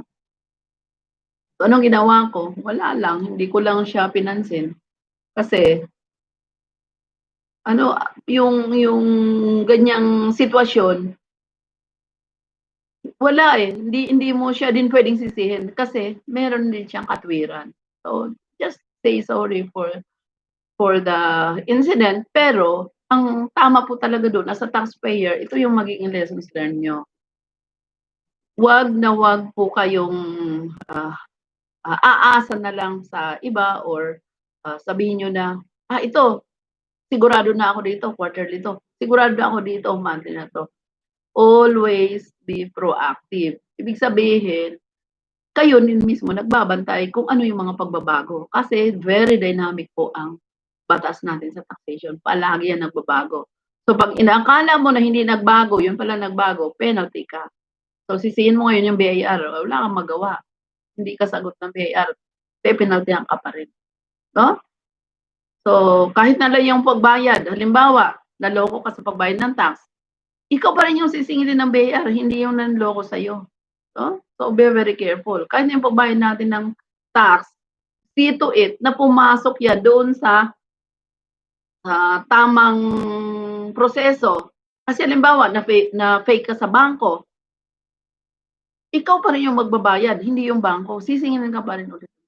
Kaya, kailangan, pinoproteksyonan din natin yung payment natin ng taxes. Pinoproteksyonan din natin yung pag-file natin ng returns na akala natin tama na, akala natin okay na, yun pala, hindi pa okay. No? Iwasan natin. Kasi minsan, kagaya nga na ng incident na sinasabi ko sa inyo, nag-aaway yung mag-asawa, naghiwalay dahil dyan. No? So, iwasan po natin. And yung purpose po natin na bakit tayo nagdadala ng ganitong mga paalala sa inyo, para yung mga naging problema po ng iba, naiiwasan po natin. Because yung tinatawag natin na lessons learned from the experiences. Okay. Saan na tayo? Doon na tayo sa advantages ng VAT. Oh? May advantages ba ang VAT? Yes, malaki po ang advantages ng VAT. Pero sa government yan. So, hindi ko na i-discuss sa inyo. No? Persons liable. Sino po yung persons liable sa VAT? Of course, the seller. No? The seller. Pero kung tutusin mo, yung person liable, nangungulekta lang sila. Bakit? Because the impact ng taxation talaga ng VAT nasa consumer. So, sino po talaga, kung tutuusin mo, sino talaga yung persons liable to pay the VAT? Sa consumer, kasi siya yung babayad, siya yung nag-consume. Anong ginawa nung nagbenta sa kanya? Kinolekta lang niya yung VAT galing sa consumer. Okay. Issuance of receipts and recording of VAT on sale. No? Although, hindi ko na po masyadong i-discuss to sa inyo, tingnan nyo na lang yung video natin on how to record business transactions on subsidiary sales journal and subsidiary purchase journal. Yun po, nandoon na lahat na explain na natin. No? So, magiging redundant na lang tayo pag in-explain ko pa to ulit sa inyo. No? Okay?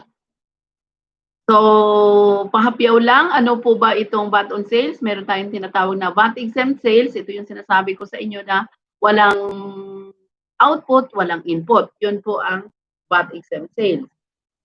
Okay, so service specifically subject to percentage tax. Wala din po yung VAT, no? Kasi percentage tax na siya. But remember also na yung VAT natin is optional. So kahit hindi ka umabot ng threshold, ngayon sa under the train law, the threshold for VAT is more than 3 million. So hindi ka man umabot dan sa 3 million, pero pinili mo na maging VAT taxpayer, then liable ka pa rin sa VAT. The seller must be a VAT registered person or a VAT registrable person. Ano pong pagkakaiba ng VAT registered person at saka VAT registrable person? Ito po, technical to, but ang laki po ng diferensya at pag kayo ay isa, maklasify na VAT registrable, ano to mo yung mga disadvantages ninyo, no? So, be very careful. Ano yung VAT registered person? Ito yung seller of goods and services na naka-register na as VAT. So, anong tawag sa kanya? VAT registered taxpayer or VAT taxpayer. Ano naman tong VAT registrable person? Ito yung taxpayer na may sale of goods, may sale of services, pero hindi naka-register as VAT taxpayer. No? Marami pong mga ganyang klaseng taxpayer, ayaw mong pa-register sa VAT, kahit umabot na sila dun sa 3 million. No? Kasi hindi naman sila nahuhuli ng BIR. No? Dami po nagtatanong sa akin yan, ma'am, okay lang ba yun? Hindi naman ako nahuhuli ng BIR. Kung minsan, 2, 3 beses, hindi ka nahuli, do not think na forever hindi ka mahuhuli. May time talaga na mahuhuli ka at ano yung gagawin sa iyo ng BIR, napakalaki po ng pera. No? So ano po itong VAT registrable person? Sabi ko na sa inyo, ito yung may vatable sale of goods and services pero hindi siya nagpa-register at VAT. Anong penalty una-una sa kanya? Dapat bayaran niya yung VAT pero walang income. No? So ano yun? Bayaran mo yung 12% doon sa sales mo pero hindi mo pwedeng i-claim yung VAT mo on purchases. Okay. So, VAT registrable person exceeded the VAT threshold. No? Ang dami pong ganyan. Actually, ano ba yung tinatawag natin na run after tax evaders? Ito yung rate program ng BIR. Ang dami pong na rate program ng BIR. Ito yung mga kinakasuhan na hindi sila VAT registered, pero ang laki na po ng kanilang sales. Dapat registered na sila. So, sila yung mga candidate talaga na kinakasuhan po ng BIR. So, pag kinakasuhan niya ng BIR, saan niya pinafile? Sa Department of Justice. And then the Department of Justice will determine kung may kasalanan ba talaga to o wala. And then, i-file na nila sa ordinary court, no? Sa regional trial court. Okay. So, scope of VAT on sales, may mga example dito pero hindi ko to i-discuss sa inyo kasi doon ako magdi-discuss sa revenue regulations na bago under the trade law. No? Kasi mas ano na yon yung maliwanag at saka nandun na nakasama yung ating mga pagbabago sa trade law. No? Although ito, still, itong slides ko na to, still pwede pa to kasi when it comes to VAT exempt sales principles, pero mahahagi pa rin po to doon sa RR, Revenue Regulations, Implementing Guidelines ng trade law. Okay. Ayun mo nga, Alvin, sa 334 slides.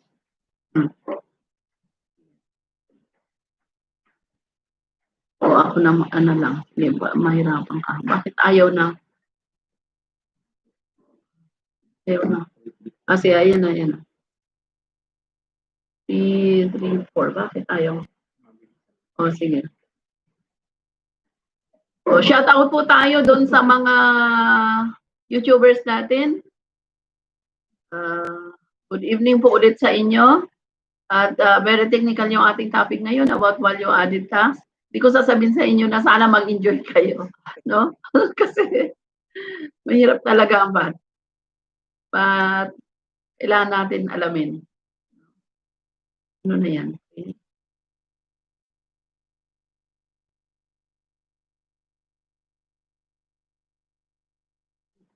Or ano? Ibalik mo muna siya sa yung ganyan. Yun.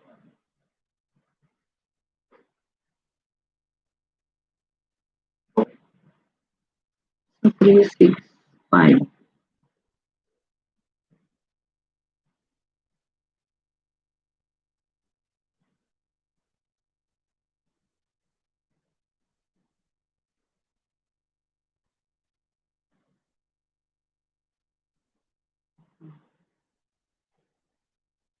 Four.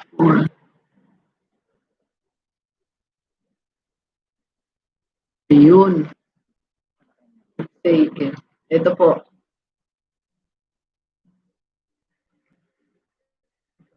Yes.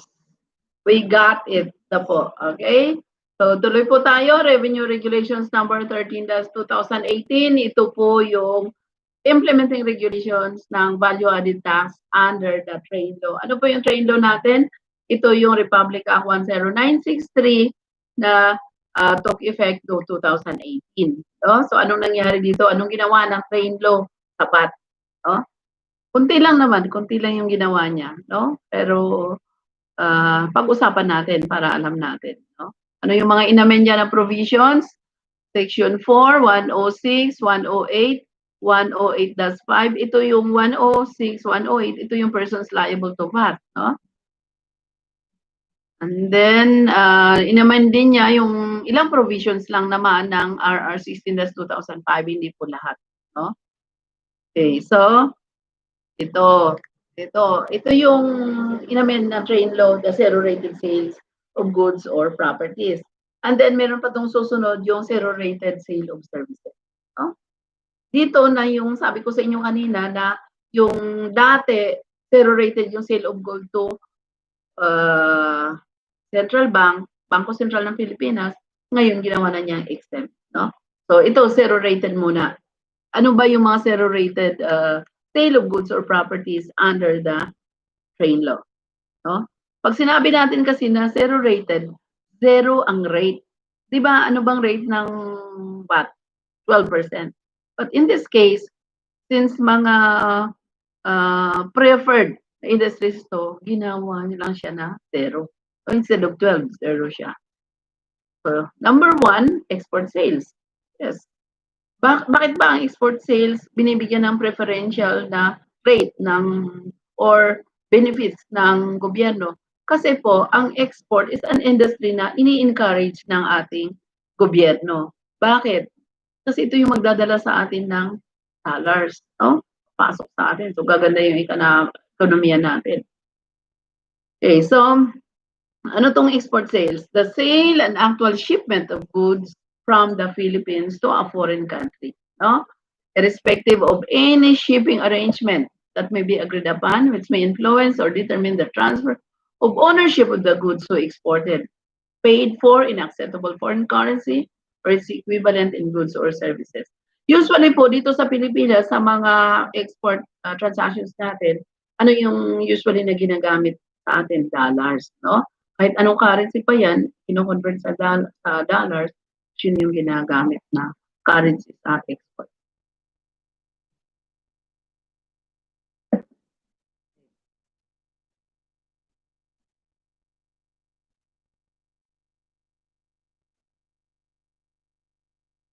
Ano tong mga tinatawag natin na paid for in acceptable foreign currency or its equivalent in goods or services and accounted for in accordance with the rules and regulations of the Bangko Sentral ng Pilipinas. Ano po ito? Pumapasok yung payment sa mga commercial bank. No?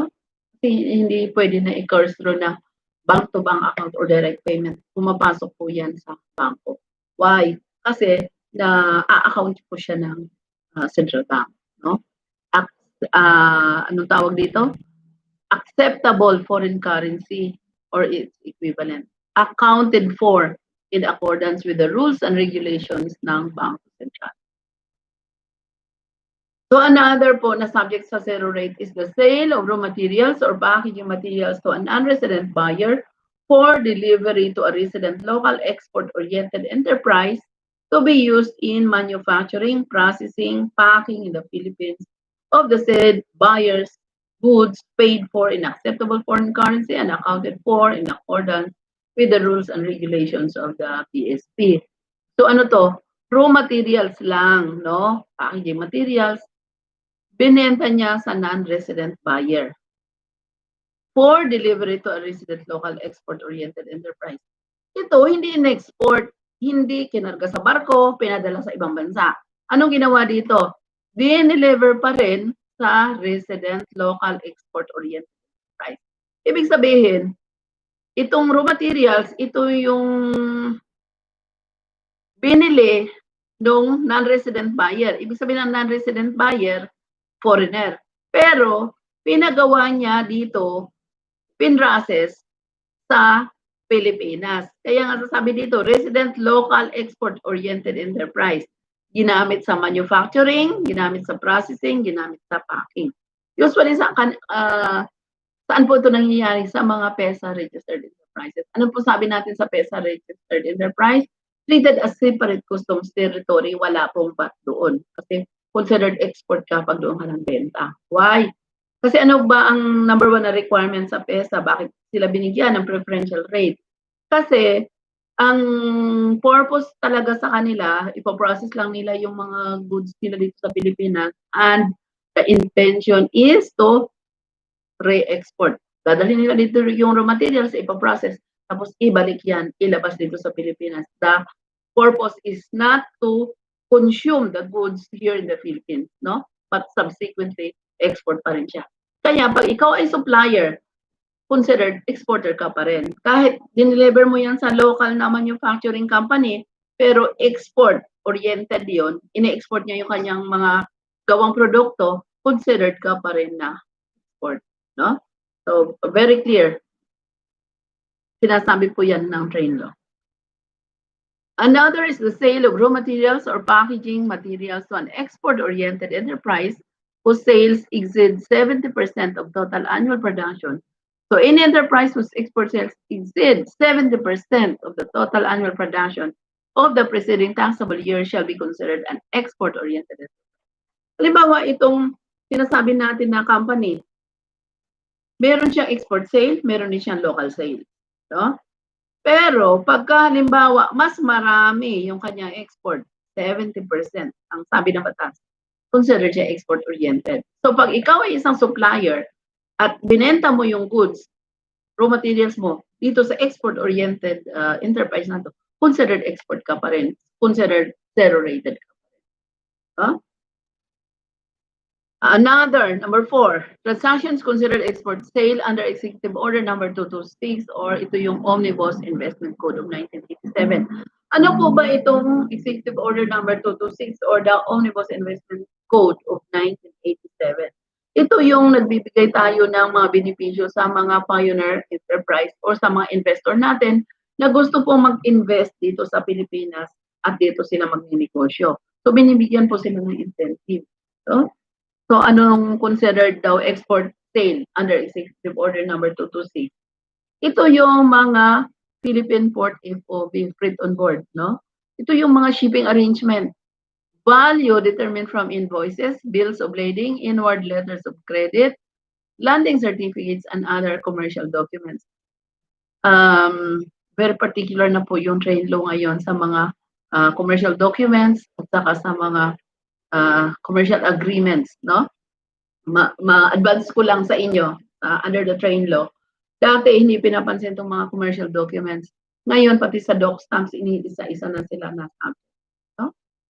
So, dito sa considered export under Executive Order number 226, nandyan yan yung mga agreement ng seller and buyer as to the shipping. Kasi po, sa batas, default talaga, ibig sabihin na in the absence of any agreement, anong default? Oras na ang goods mo, halimbawa ikaw seller, tapos meron kang buyer. Oras na ang goods mo, kinarga mo na sa barko, considered delivered na yan sa seller. Why? Kasi ang seller, wala nang liability sa pag-deliver na transfer na doon sa shipper. So, halimbawa, ang seller, na-deliver na, kinarga na doon sa barko yung goods, wala na siyang liability. Why? Kasi consider delivered na niya doon sa buyer. Why? Kasi ang obligasyon ng shipper, i-deliver doon sa consignee or sa kung sino man yung nakakonsign doon na dapat i-deliver doon yung goods. Kasi pag hindi niya na-deliver, sino ang mape-penalty? Yung shipper, hindi na yung seller. No? So, ganun po yung batas. But, kung meron silang ibang klaseng agreement, then, pwede din po yun. As long as both parties agree to that condition. Kasi kung hindi, ang default talaga, consider delivered na siya once na-deliver siya sa shippers. No? Okay, so, commercial documents of export products exported directly by a registered export producer or the net selling price of export products sold by a registered export producer to another export producer or to an export trader that subsequently export the same. So, may provided, no? Pag nagbasa po tayo ng batas, importante yung provided, no? So, huwag natin putulin, dire-diretso ang pagbasa. Why? Kasi, doon sa salitang provided, magbabago yung batas, no? Minsan, yung mga questions sa bar exam, doon pala. So, pagdating sa provided, alam mo, tama na yung sagot mo. Pero pagdating doon sa provided, nag-iba pa na. So, the sales of export products to another producer or the export trade shall only be deemed export sales when actually exported by the latter as evidenced by landing certificates or similar commercial documents. So, may provided further pa. Ito yung masaya sa batas, no? May provided na, tapos may provided further pa, no? Anong require? Dito po to sa Executive Order 226 sa Omnibus Investment Code ito. So, anong sabi niya? The sale of export products provided na talagang actual, no? Hindi lang constructive. Pag sinabi po kasi constructive, na-export po siya doon sa export-oriented enterprise. Pero ang sabi dito, pwede mo i-consider na export siya basta kung kanino mo siya binenta, talagang in-export niya na actual, pinadala talaga sa labas ng Pilipinas yung product. So, saka pa lang siya ma-consider na export. Pero meron pa may provided further pa. Ano yung provided further? Without actual exportation, hindi pinadala sa ibang bansa yung goods. The following shall be considered constructively exported. Ano yon? Pagka ang sale to banded manufacturing warehouses of export-oriented manufacturing. Kasi may law po tayo kasi sa warehousing, no? Bakit yan banded? Ang export-oriented manufacturers na meron siyang warehouse. Ito kasi yung warehouse na to, pag sinabi mo export-oriented, yung mga nilalagay na produkto, goods, doon sa warehouse na yun, ini-export. No? So once na nandoon na, na-deliver na doon yung goods, consider na rin siya na export. No? Dito sa Executive Order 226. Number 2, sales to export processing zones. Kasi ang sabi ko nga sa inyo, di ba yung PESA, yung PESA is Philippine Export Processing Zones Authority. No? So, anong sabi natin doon? Considered sila as separate customs territory. So, once na-delivered na natin doon or doon natin binenta, considered export na rin siya. No?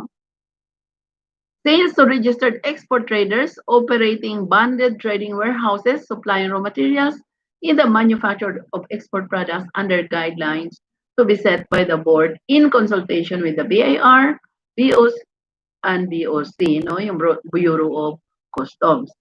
So, to be determined. Number 4, sales to diplomatic missions and other agencies and or instrumentalities granted tax immunities of locally manufactured, assembled, or repacked products whether paid for in foreign currency or not. So ito yung mga diplomatic missions. Ano yung mga example dito? Red Cross, no? Diplomatic missions yan sila kasi tumutulong sila sa atin, no? And other agencies. So considered pa rin sila na zero rated. For purposes of zero rating, export sale of registered export traders shall include commission income. Oh, ito na ang chain law natin. Dati wala po to ha. Ngayon kasama na pati commission income. No? So, anong mangyayari dito? Nadagdagan na yung gross amount. Kasama na yung commission income. Sino ba itong nag-earn ng mga commission income? Sometimes mark up to ng iba sa goods, no? Halimbawa, ibenta mo siya ng 100. Since may commission income ka, dinagdagan mo, ginawa mo 120. So, the registered export traders, kung may income siya na commission income, isama niya yun sa sale niya. Hindi i-separate, no? Kasi i-commission ko lang naman yan. No? So, kasama na commission income. So the exportation of goods on consignment shall not be deemed export sales until the export products consigned are in fact sold by the consignee. And provided finally that sale of goods, properties, or services made by what registered supplier to a BOI registered manufacturer or producer whose products are 100% exported are considered export sales. So, balikan natin yung law on consignment. Ano ba yung law on consignment? Ano ba yung law on consignment? No? Ito yung nag-deliver ka ng goods. Halimbawa, may-ari ka ng goods. Dineliver mo siya sa customer mo on consignment. Ibig sabihin ng on consignment, hindi siya considered sold. Binigay mo lang or yung possession, ginran po sa kanya, on account na or on condition na ibibenta niya yun. No? Anong law natin on consignment? If the goods consigned hindi nabenta within 60 days, considered sold siya. So, sinong bumili? Siyempre, yung binigyan mo ng goods na na-consign mo, no? The consignee. So, halimbawa, ako, may store ako. Binigyan ako ng manufacturer ng goods on account na ipinapabenta sa akin. Pag hindi ko yan nabenta within 60 days, considered sold na yan. So, sinong bibili? Siyempre, ako. No? Kasi pumayag ako eh. That's the law on consignment. Ano namang sabi dito sa zero rating ng VAT? No? Ano sabi niya dito? Considered export siya kung yung consigned goods na yun are in fact sold by the consignee. So, na siya sinabi na kailangan 60 days. Ang sinabi niya dito na in fact, nabenta siya ng consignee. No? So, sa mga kukuha ng bar exam natin dyan, no, kasama na to sa mga tips ko sa inyo about Shout out tayo dyan kay, sino ba yung classmate natin? Kalimutin na po ako, pasensya na kayo. Pero yung mga classmate ko dyan na nagbabalak kumuha po ng bar exam this 2020 November, no? So makakatulong na po sa inyo itong BAT natin, no? Unang sabi ko nga sa inyo, the law on BAT is very technical. No? So, at saka isa pa, ito yung sa train law. Ito yung mga sinasabi ng train law tungkol sa value added tax. Okay. So, ano sabi niya? Consider lang siya deemed export kung yung consigned goods are actually or in fact sold by the consignee. Wala siyang sinasabi on the law of the consignment na 60 days considered sold. No? So provided finally that sale of goods, properties, or services made by a VAT-registered supplier to a BOI-registered manufacturer or producer. Sino itong BOI registered manufacturer or producer? Ito po yung sa Executive Order 226 natin sa Omnibus Investment natin kanina. No? So, whose products are 100%, sorry po, are 100% exported are considered export sales. No? So, certification to this must be issued by the Board of Investment or BOI, which shall be good for 1 year unless subsequently reissued by the BOI. So, may mga proseso po at saka may mga requirements din po basta ang export is under the BOI. No? So, yung mga BOI registered enterprises natin, talagang may mga reporting requirements yan sila sa BOI. Sale of goods, supplies, equipment, and fuel to persons engaged in international shipping or international air transport operation, provided that the goods, supplies, equipment, and fuels shall be used exclusively for international shipping or air transport operation. Ito po, considered export siya. Halimbawa, yung mga international air transport operation, ito yung mga eroplano, nagkarga ng fuel nila dito sa Pilipinas, considered export yan. Why? Kasi saan ba niya yan i-consume? Kasi international siya. Lalabas siya dito sa Pilipinas. So, i-consume niya yung goods. So, considered siya export. No? Pero, may pero yan, no? May but.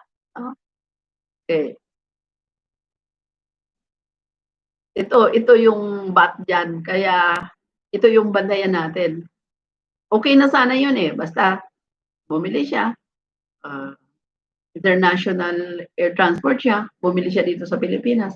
Ang sabi, zero rated na. Oh, pero may pero pa pala. No? The sale of goods, supplies, equipment, and fuel to person engaged in international shipping or international air transport operation is limited to goods. O, limited. Meron pa lang, ano yun, may karugtong pa pala na ito yung hindi pwede. No? So it's limited to goods, supplies, equipment, and fuel that shall be used in the transport of goods and passengers from a port in the Philippines directly to a foreign port. So ano ibig sabihin yan? Kailangan dito ka sa may ano ba yung airport natin dito? Dainya, no? Dito sa Pasay, no? Provided na from Dainya diretso ka sa ibang bansa. Pero, may pero yan, no? Or, without docking or stopping at any other port in the Philippines. But the moment dito ka na nag-land sa Manila, international ka, dumaan ka pa ng Cebu, dumaan ka pa ng Davao, nag-pick up ka ng pasahero dito sa Manila, hinatid mo sa Cebu, hinatid mo sa Davao, hindi ka na considered na magiging taxable ka na. Unless the docking or shipping at any other Philippine port is for the purpose of unloading passenger.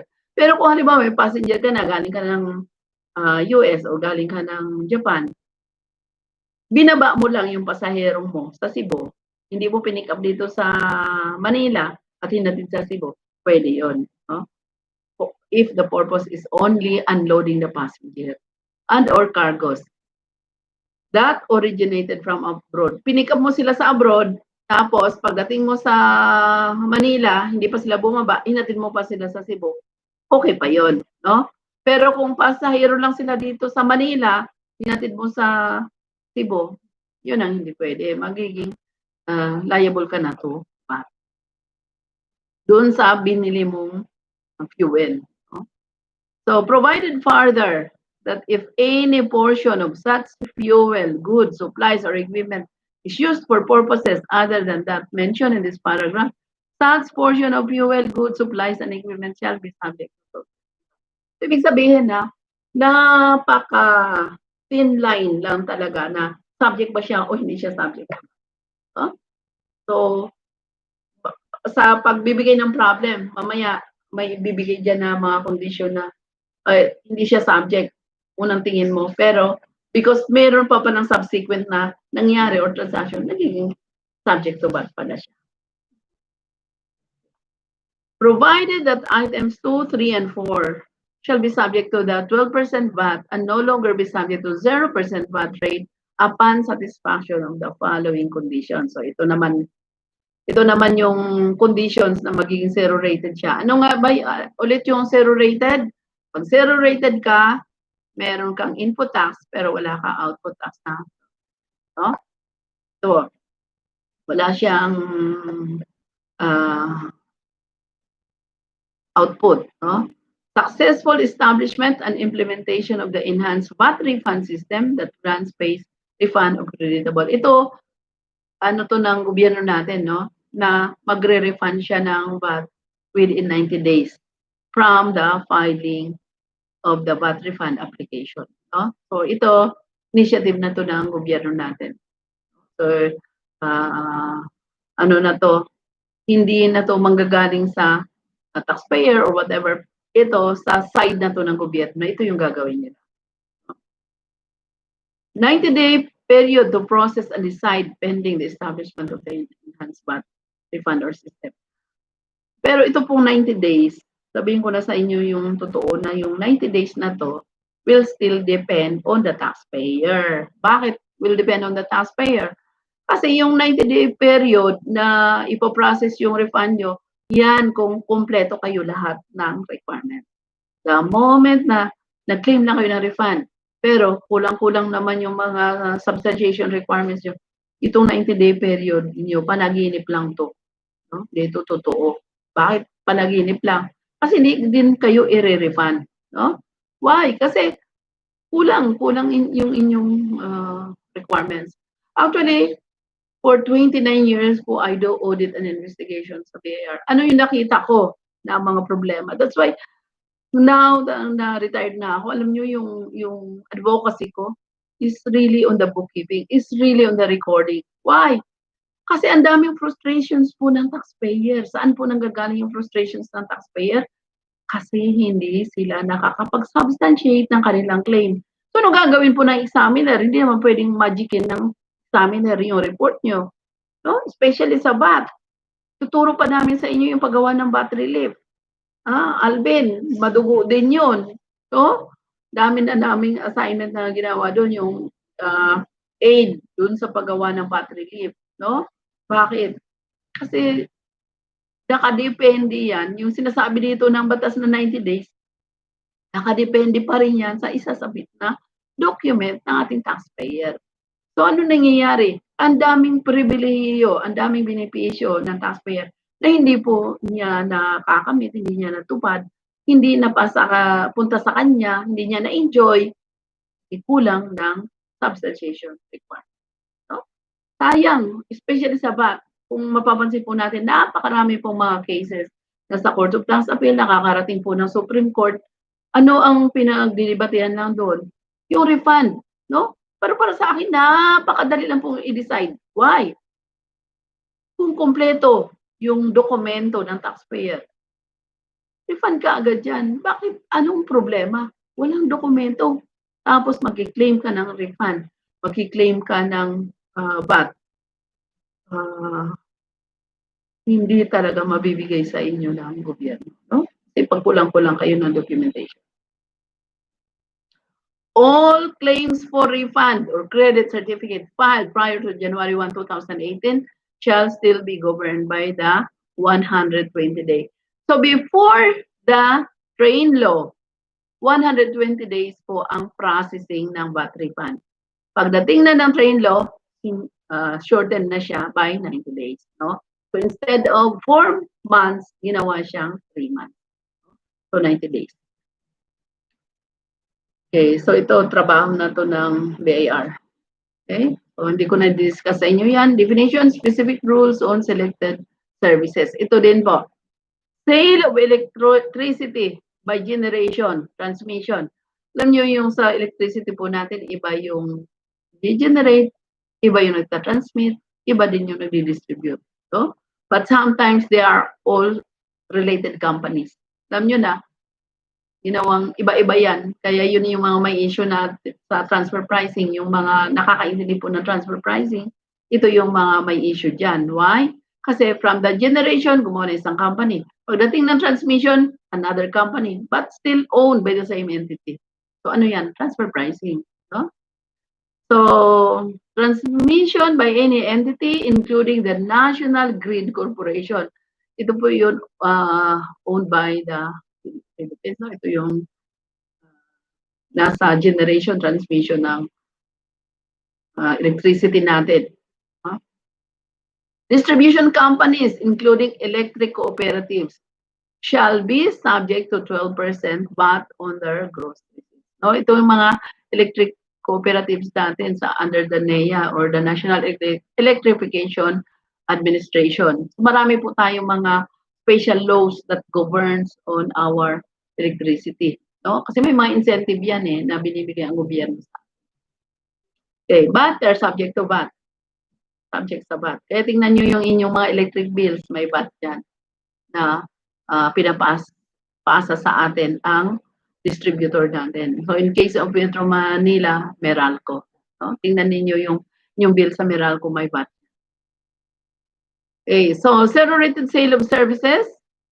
Zero-rated sale of services by VAT registered person is a taxable transaction for VAT purposes. So, VAT-able talaga. Kaya pag zero-rated ka, VAT registered ka, no? Taxable transaction for VAT purposes, but shall not result in any output tax. Kaya nga, VAT registered ka, pero zero ang output mo. Why?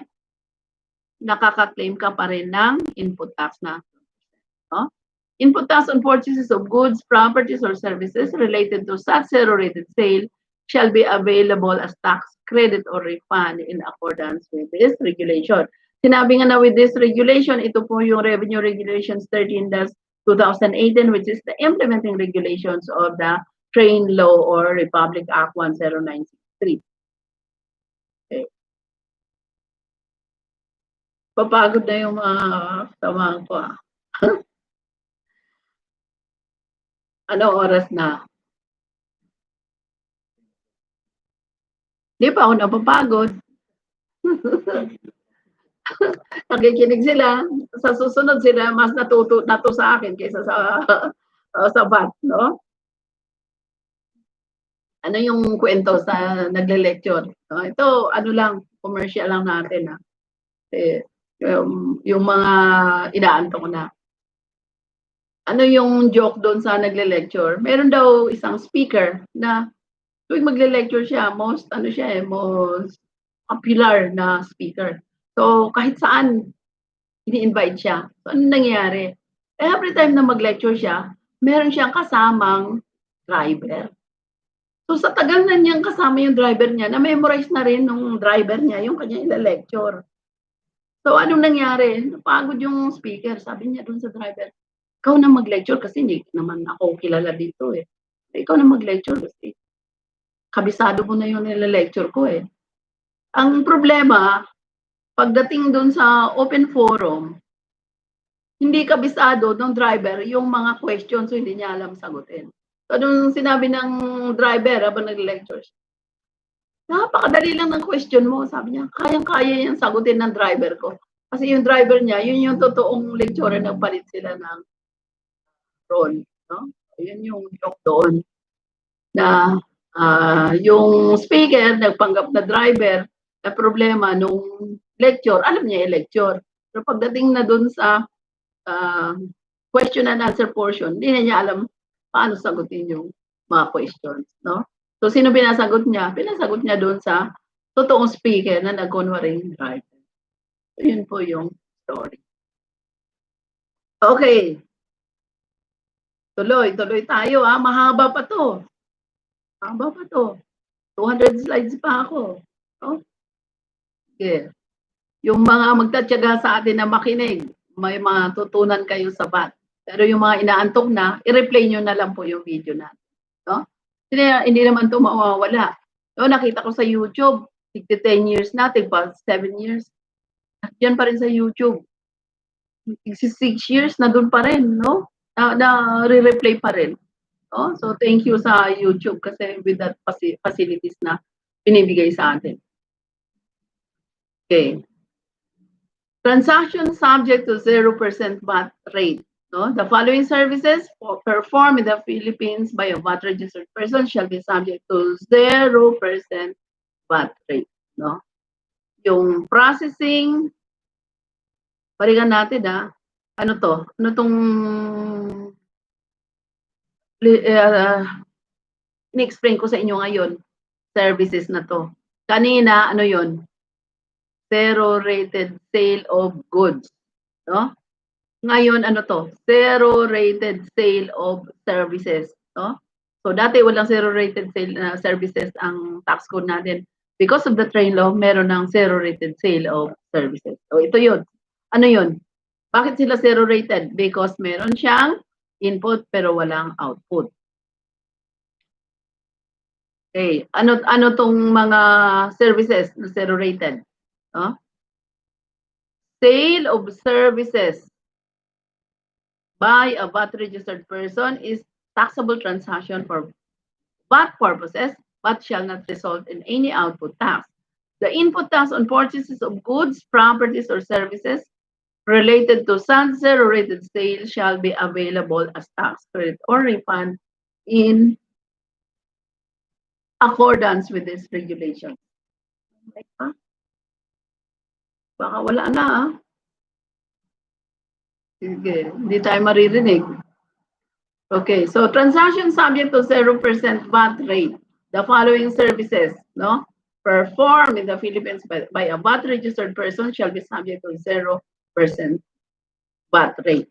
Para maging zero-rated ka, dapat VAT-registered ka. So, ibig sabihin lang na VAT-registered ka sa VAT, and then you are issuing VAT receipts. No? Okay, so number 1, sino itong mga zero-rated sale of services?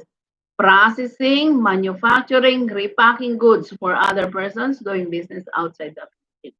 So kanina, di ba, yung raw materials mo, ginamit ng processing, manufacturing, repacking, dun sa export-oriented na taxpayer. So zero-rated ka, sale of materials yun. Ngayon, ikaw na mismo yung nagpo-process. Anong ginagawa mo? Services. So, since yung processing, manufacturing, repacking of goods mo, doon mo ginawa sa export-oriented, no? Subsequently exported, where the services are paid for in acceptable foreign currency and accounted for in accordance with the rules and regulations of the BSP. Ito yung binayaran ka ng dollars, no? Kasi yung services na ginawa mo, subsequently, ine-export nung bumili or nung pinovidean mo ng services. So, anong tawag sa'yo? Zero-rated sale of services. Anong benepisyo ng zero-rated sale of services? Meron siyang input tax on purchases na mga binili niya, pero wala siyang output tax o yung 12% na value-added tax. Anong tawag sa kanya? Zero-rated. Why? Kasi instead of paying the 12% VAT, 0% ang babayaran niya. Sabi ng 0%, wala, no? Kasi yung 0, walang value. So, zero-rated siya, wala siyang babayaran na VAT. Okay. So, number 2, services other than processing. So, hindi siya processing, hindi repacking, pero considered pa rin siya as zero-rated. Why? Because the services na binigay ng person engaged in business conducted outside the Philippines or to a non-resident person not engaged in business who is outside the Philippines when the services are performed. So ano yun? Ginawa mo yung services outside the Philippines. So definitely, hindi ka batable, hindi ka 0% ka. Bakit? Kasi ano ba yung rule natin ulit sa VAT? Diba yung consumption, cross-border, doctrine natin na doon na siya kinonsume, doon na siya ginawa sa ibang bansa. So hindi na siya subject to VAT. Kaya kung ikaw yung taxpayer, Pilipino ka, doon mo ginawa yung services mo, zero rated ka. Okay. The consideration for which is paid for in acceptable foreign currency and accounted for in accordance with the rules and regulations of the Bangko Sentral ng Pilipinas. No? So under the law, hindi na to Central Bank of the Philippines. Under the law, is Bangko Sentral ng Pilipinas. Number 3, services rendered to a person or entities whose exemption under special laws or international agreements to which the Philippines is signatory effectively subject the supply of such services to 0%.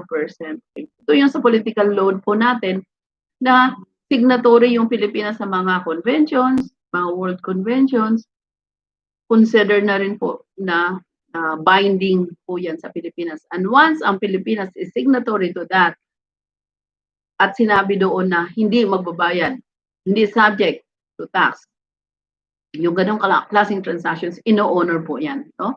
Political law doctrine natin. Hindi pwedeng baliwalain ng Pilipinas yung commitment niya with the international community.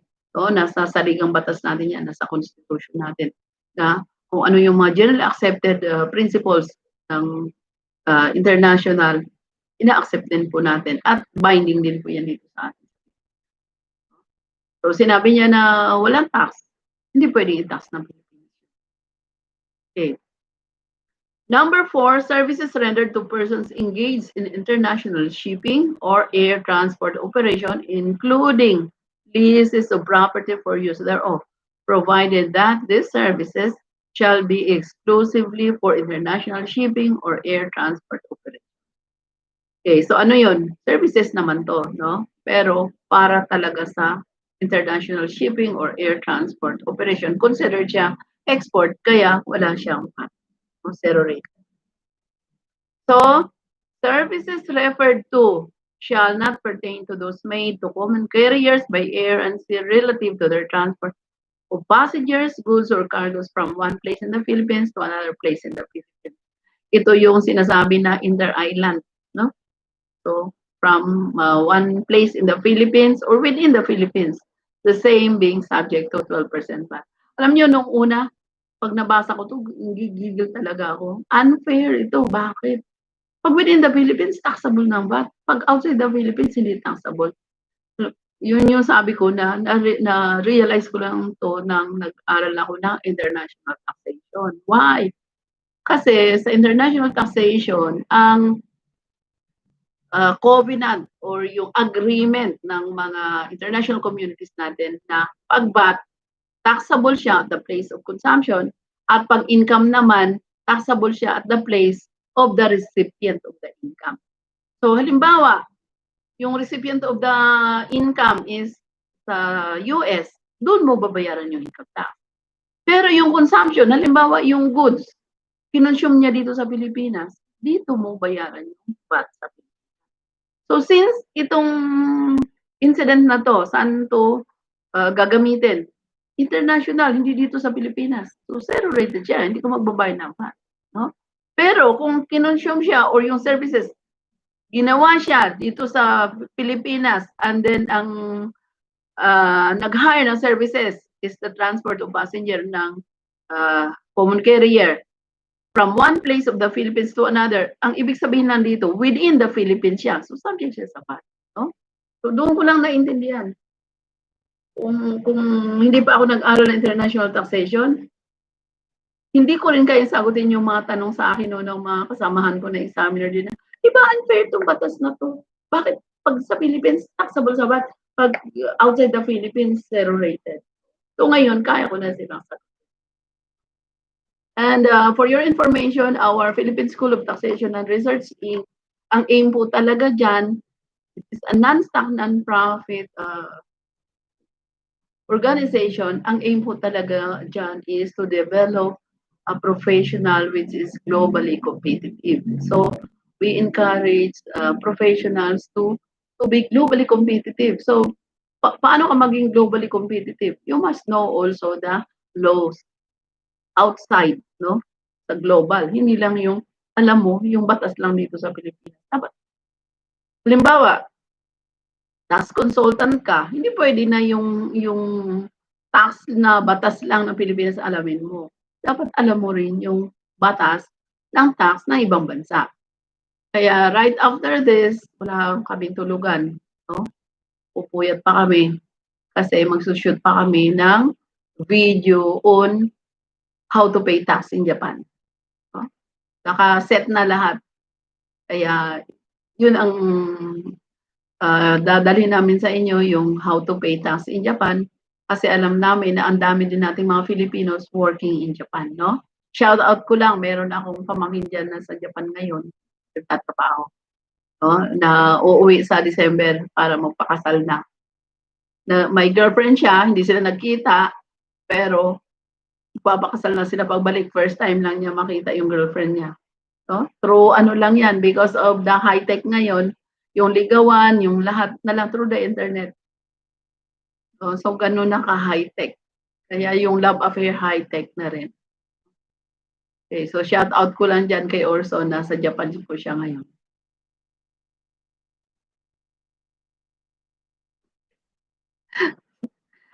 Services performed by subcontractors and or contractors in processing, converting, or manufacturing goods for an enterprise whose export sale exceeds 70% of the total annual production.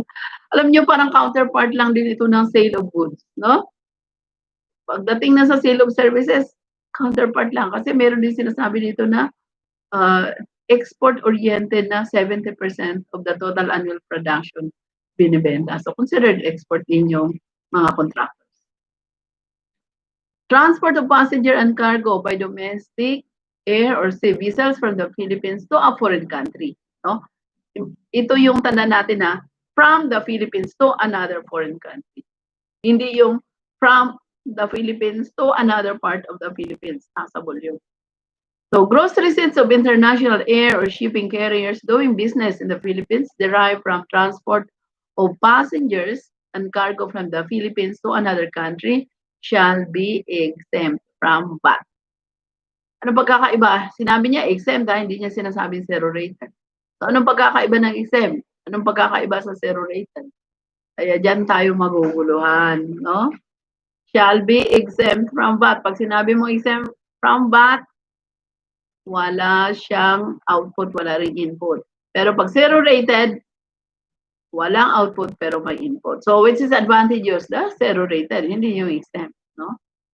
However, they are still liable to a percentage tax of 3% based on their gross receipts derived from transport of cargo from the Philippines to another country, no? So kung hindi daw siya, exempt daw siya sa VAT, pero subject siya sa percentage tax, which is 3% for the common carrier.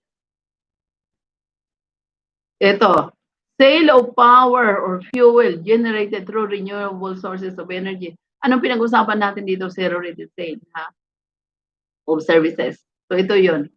Sale of power or fuel generated through renewable sources of energy such as but not limited to ito, biomass, solar, wind, hydropower. Ano to mga to?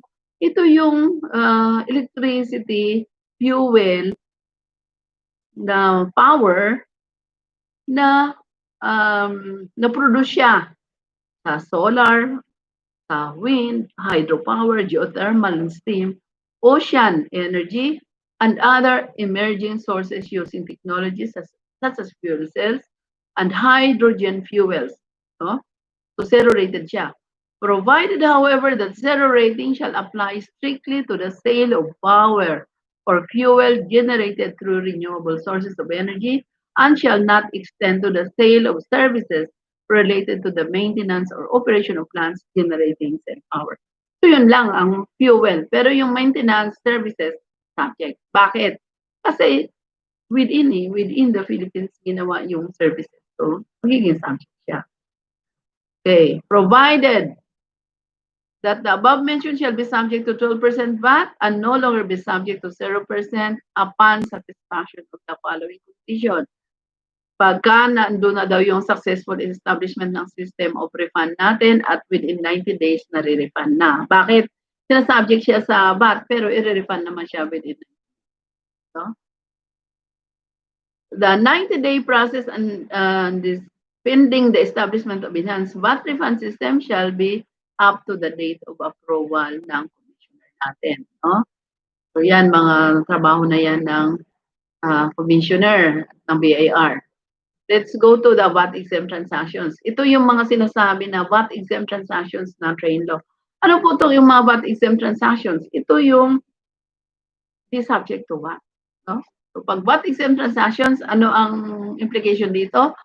Walang output, wala ring input. Kaya nga exempt. Anong pagkakaiba sa zero rated? Zero rated, walang output pero may input. No?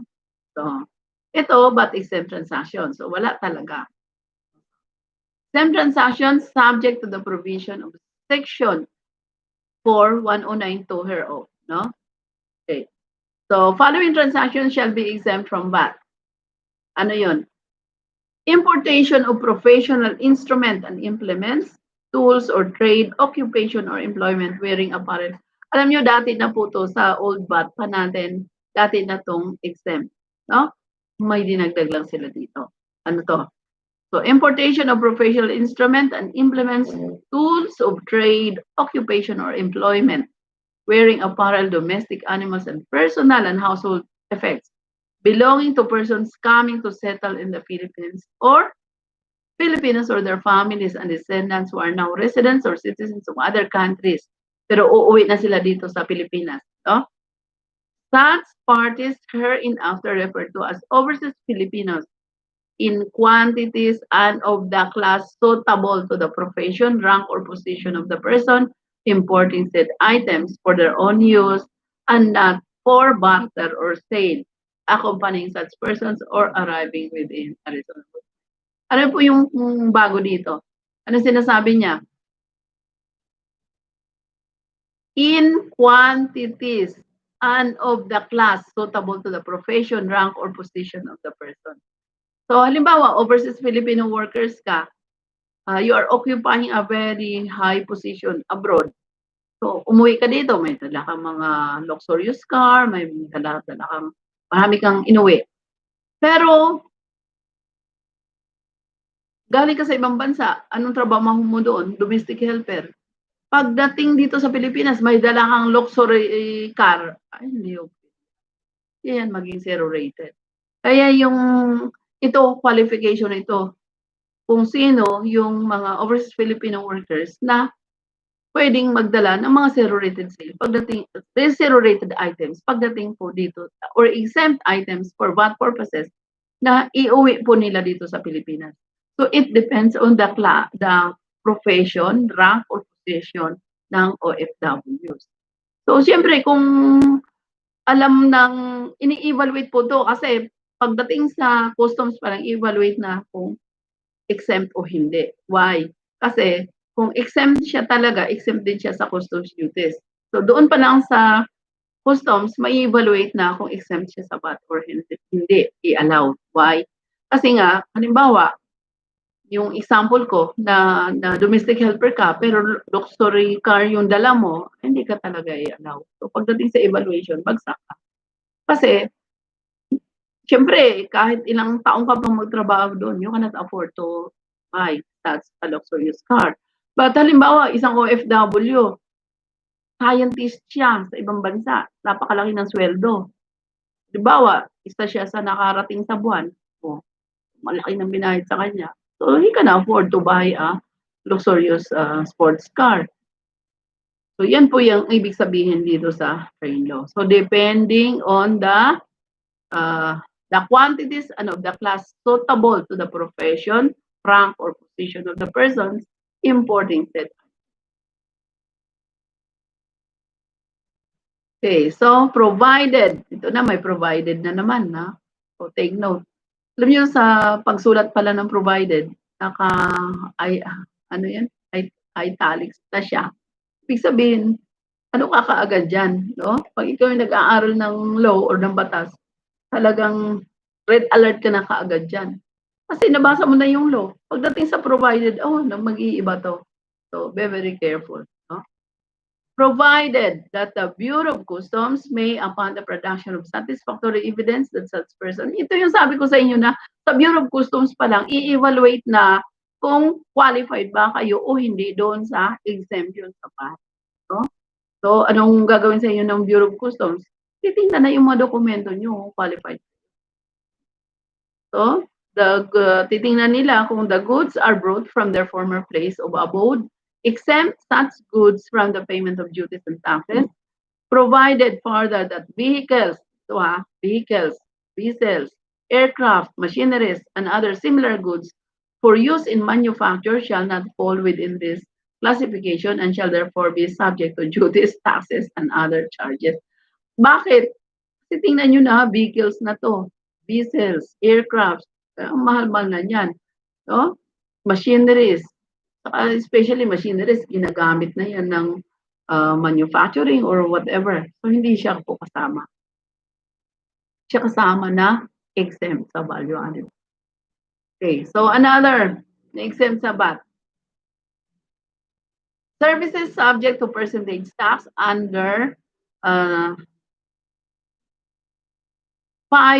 Section 5 of the tax code as enumerated below. So, ito yung mga services. Sale or lease of goods or properties or the performance of services of non-VAT registered persons other than transactions mentioned in paragraph A to AE. Itong A to AE, ito yung mga exempt transactions nasa tax code, no? Of the tax code and the gross annual sales and or receipts of which does not exceed the amount of 3 million pesos. Excuse lang po.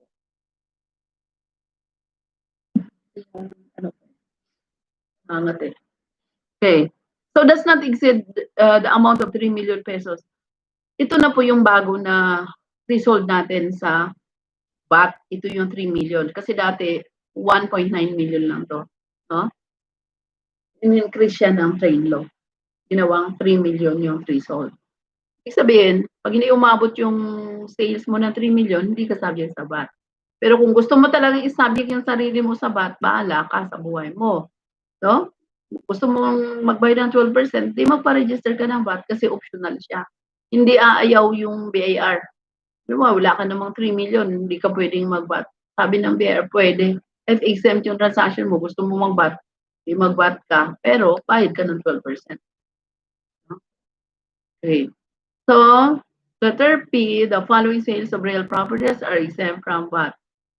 Sale of real properties not primarily held for sale to customer or held for lease in the ordinary course of trade. Ito, real properties ang sinasabi dito. Anong sabi niya? Real properties not primarily held for sale to customer. So, anong ibig sabihin? Sino ba yung nagbebenta ng real properties na held for sale to customers? Ito yung real properties na binibenta ng mga real estate developer. So ano yun? Yung mga lote, yung mga house and lot, inventory nila yun. Why? Kasi yun talagang trabaho nila eh. Yun ang binibenta nila eh. Yun ang ina-acquire nila, binibili nila, and then binibenta nila. That's their business. No? So, exempt daw from VAT, no? Sale of real properties na hindi naman kasama doon sa binibenta sa customer. So, ano ibig sabihin nun? Bawa, VAT registered taxpayer ka. Meron kang commercial building. Yung commercial building mo na yan, hindi yan kasama na binibenta mo sa customer mo. No? So, pag binenta mo, sabi ng batas, the real properties exempt from VAT. Ibig sabihin, hindi siya subject sa VAT. No? So, real property siya, hindi naman siya for sale o customer. Pero ito yung tandaan nyo. Kasi may provided na naman yung batas. At saka may however. Ito yung nakakatuwa. At very particular tayo. At saka alert tayo kaagad. However, anong however dito? Even if the real property is not primarily held for sale. Hindi naman for sale yung property, no? To customer, or held for lease in the ordinary course of trade or business, but the same is used. Ginamit siya in the trade or business of the seller. The sale thereof shall be subject to VAT, being transaction incidental to the taxpayer's main business. Na-touch na to natin to kanina. Ito yung sinasabi ko sa inyo na pagdating sa train law, talagang expressly provided na talaga siya na subject to VAT. No? So ito yung example ko sa inyo na building, land. Hindi siya ginagamit hindi siya binebenta sa customer. Pero ang business ng taxpayer is sale of goods. Doon siya house sa commercial building and land. Binenta niya yun. Ang tawag doon, incidental to the taxpayer's main business. Taxable or not, magiging taxable na siya. No? So, hindi na siya exempt. Ito yung sinasabi dyan na however. Okay? So, very gray talaga ang what's out sa taxable at hindi taxable. Kasi baka akala nyo, generally, hindi to taxable. Tingnan nyo kaagad yung batas. Pag may however na yan, kung may sinasabi na siya na provided, yung tingnan nyo na, hindi na kayo kasama. Yung sinasabi niya, exempt. Okay? Sale of real properties utilized for low-cost housing as defined by Republic Act number 7279, otherwise known as the Urban Development and Housing Act of 1992 and other related laws. Okay. So ito yung mga low-cost housing, no? Hindi yan subject to VAT, no? Low-cost housing project intended for homeless low-income family beneficiaries undertaken by the government. So marami yan, may mga special laws yan. Alam yan ng mga developer. Dami kong na-audit na mga ganyang claim ng VAT exemptions. No? Ang titingnan nyo lang dyan sa mga developers, special developers, hindi naman nagkikater sa isang sa isang kind of subdivision lang. So, kung low-cost housing yan ang exempt. Pero halimbawa, may low-cost housing siya, meron din siyang hindi pang low-cost. Yung hindi pang low-cost housing niya, subject yan sa VAT. No? At saka, may threshold yan. So, kahit sinabi mo pang low-cost housing yan, pero ang price niya, more than na doon sa threshold, magiging subject to VAT na siya. No? Meron ako na-examine na ganyan. Kiklaim siya ng exemption, meron siyang certificate of exemption, pero nung tiningnan ko yung mga brochures niya, binibenta niya yung mga unit niya more than the threshold. So, sinabi ko siya sa value added. Sale of real properties, ito na yon for socialized housing. Magkano yung limit per unit? 450,000, no? Under Republic Act 7279, Republic Act 7835, and Republic Act 8763. No? So ito yung mga nag-grant ng exemption doon sa sale ng real property. And sometimes yung 450,000 na yan ay na-update din yan, tinataasan din yan. Kasi ngayon ang 450,000 na bahay, maliit na lang. No? Unlike noon na yung 450,000 mo, malaki na yan. But considering na napakamahal na ng mga bilhin ngayon, yung 450,000 mo, maliit pa yan. No? Kaya pang low-cost housing. Okay? So, socialized housing, just refer to this special laws. Okay, so yung mga socialized housing projects na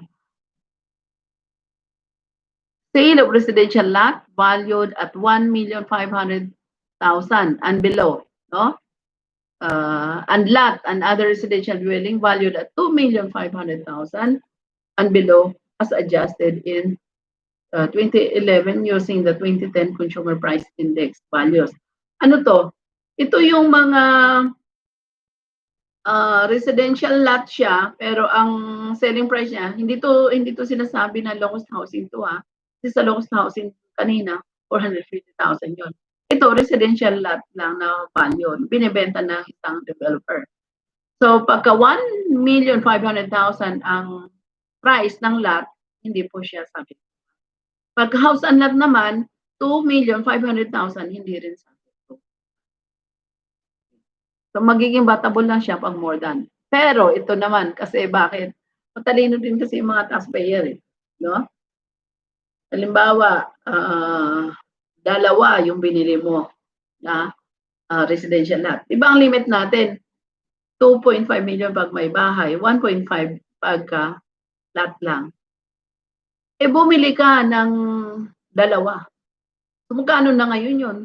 Kung lot binili mo, di 3 million na. Hindi ka na-exempt. No? Hindi ka na-exempt. Magiging battable ka na. Why? Kasi binenta mo siya sa iisang tao. No? Kasi bakit? Bakit ba tayo nag-i-exempt sa VAT? Ito yung rationale o ito yung reason. Nag-i-exempt tayo sa VAT kasi walang capacity to pay yung ating taxpayer or yung ating kliyente o yung ating buyer. No? Sino ba ang tinatax ng VAT? Di ba ang consumer? Di ba ang buyer? So kung walang capacity ang buyer, binibigyan siya ng exemption ng batas. So since exempt, so mababa yung price na ibebenta sa kanya ng developer. No? Kasi ang exemption sa real sale of real property is on a per transaction basis, hindi cumulative. Diba, developer ka, ang sales mo umabot ng 10 million, pero yung sale na yan doon sa 1.5 million lang na property, exempted pa rin yan kahit na aabot yan ng 10 million. On the rationale, na ang tinatax mo doon yung buyer na walang capacity to buy. Pero in this case, may example siya na binigay. May capacity to buy na ang buyer kasi bumili siya ng dalawang lote. So doon sa limit na 1.5 million, dumoble na siya. Ang binili niya 3 million. So ibig sabihin lang, may capacity to buy siya, kaya nagiging taxable. Yan po yung reason kung bakit tinatax na pag dalawang unit na yung binili mo. Okay, so adjacent residential lots covered by separate titles. So kasama pa rin siya na isang residential lot. So kung mataas na yung selling price na binili mo, subject ka na sa VAT. No? Kaya ano yung dapat gawin? Huwag kang bumili ng dalawang lote, isa lang, para qualified ka. Pag dalawa na yung binili mo, tatlo, babayad ka na ng VAT. And how much is the VAT? 12%. No? Okay. Ano to? Sa January 1, 2021 to eh. The VAT exemption shall only apply to sale of real properties not primarily held for sale to customer or held for lease in the ordinary course of trade or business. No? Sale of house and lot and other residential dwelling with selling price of not more than 2 million pesos. So, ano na siya? Ginawa ng 2 million. Magiging exempt pa rin siya. No? Provided further that every 3 years, ina-update yung limit. No? Yung exempt, yung amount ng sale. Ina-update yan, tinataasan. Kasi depende na yan sa price index. Ito ang marami ngayon. Doon sa mga nagli-list na residential units, ibig sabihin, nagre-renta ng bahay na tinitirhan nila, residential units. No? Magkano yung renta na walang VAT? 15,000. No? So residential, kasi nasabi dito residential, hindi kasama yung commercial. Pagka commercial, regardless of the amount. So residential lang tong pag 15,000 ang upang, walang VAT. Pero pagka commercial na, kahit 5,000 yan, may VAT. So, ito maraming example dito, pero hindi ko ibibigay sa inyo lahat ng example. Madali lang to intindihin. Ano yon? Pagka kasi 15,000 yung upa sa residential unit mo, hindi siya subject to VAT. So, halimbawa, marami kang paupahan. Umabot ng 10 million yung income mo or gross receipt mo sa papaupa ng building mo. pero residential sila lahat at hindi umabot sa 15,000. Kahit 10 million pa yung upa mo, hindi pa rin siya patapon. No? Pero halimbawa, yung residential unit mo, pinaupa mo ng 16,000 and then umabot ka ng more than 3 million, taxable ka na ng VAT. No? And wag kang maningil ng more than 15,000. Otherwise, pag umabot ka na ng 3 million na renta, magiging VAT. Yun lang yung ibig sabihin dyan. Although napakaraming example na binigay ang regulations dito. No? Yan. Inano ko na sa inyo. Sinamarize. No? Ang daming illustrations yan. Simple lang naman yan. Basta wag mong paaabutin ng more than 15 million yung residential mo na renta para hindi ka masakit sa VAT. So importation of fuel, goods, and supplies by persons engaged in international shipping or air transport operations, provided that fuel and supplies, ito yung exempt ka sa VAT pagka ginamit mo, kinonsume mo outside. Pero kung kinonsume mo na within the Philippines, magiging subject. Okay? So, walang question?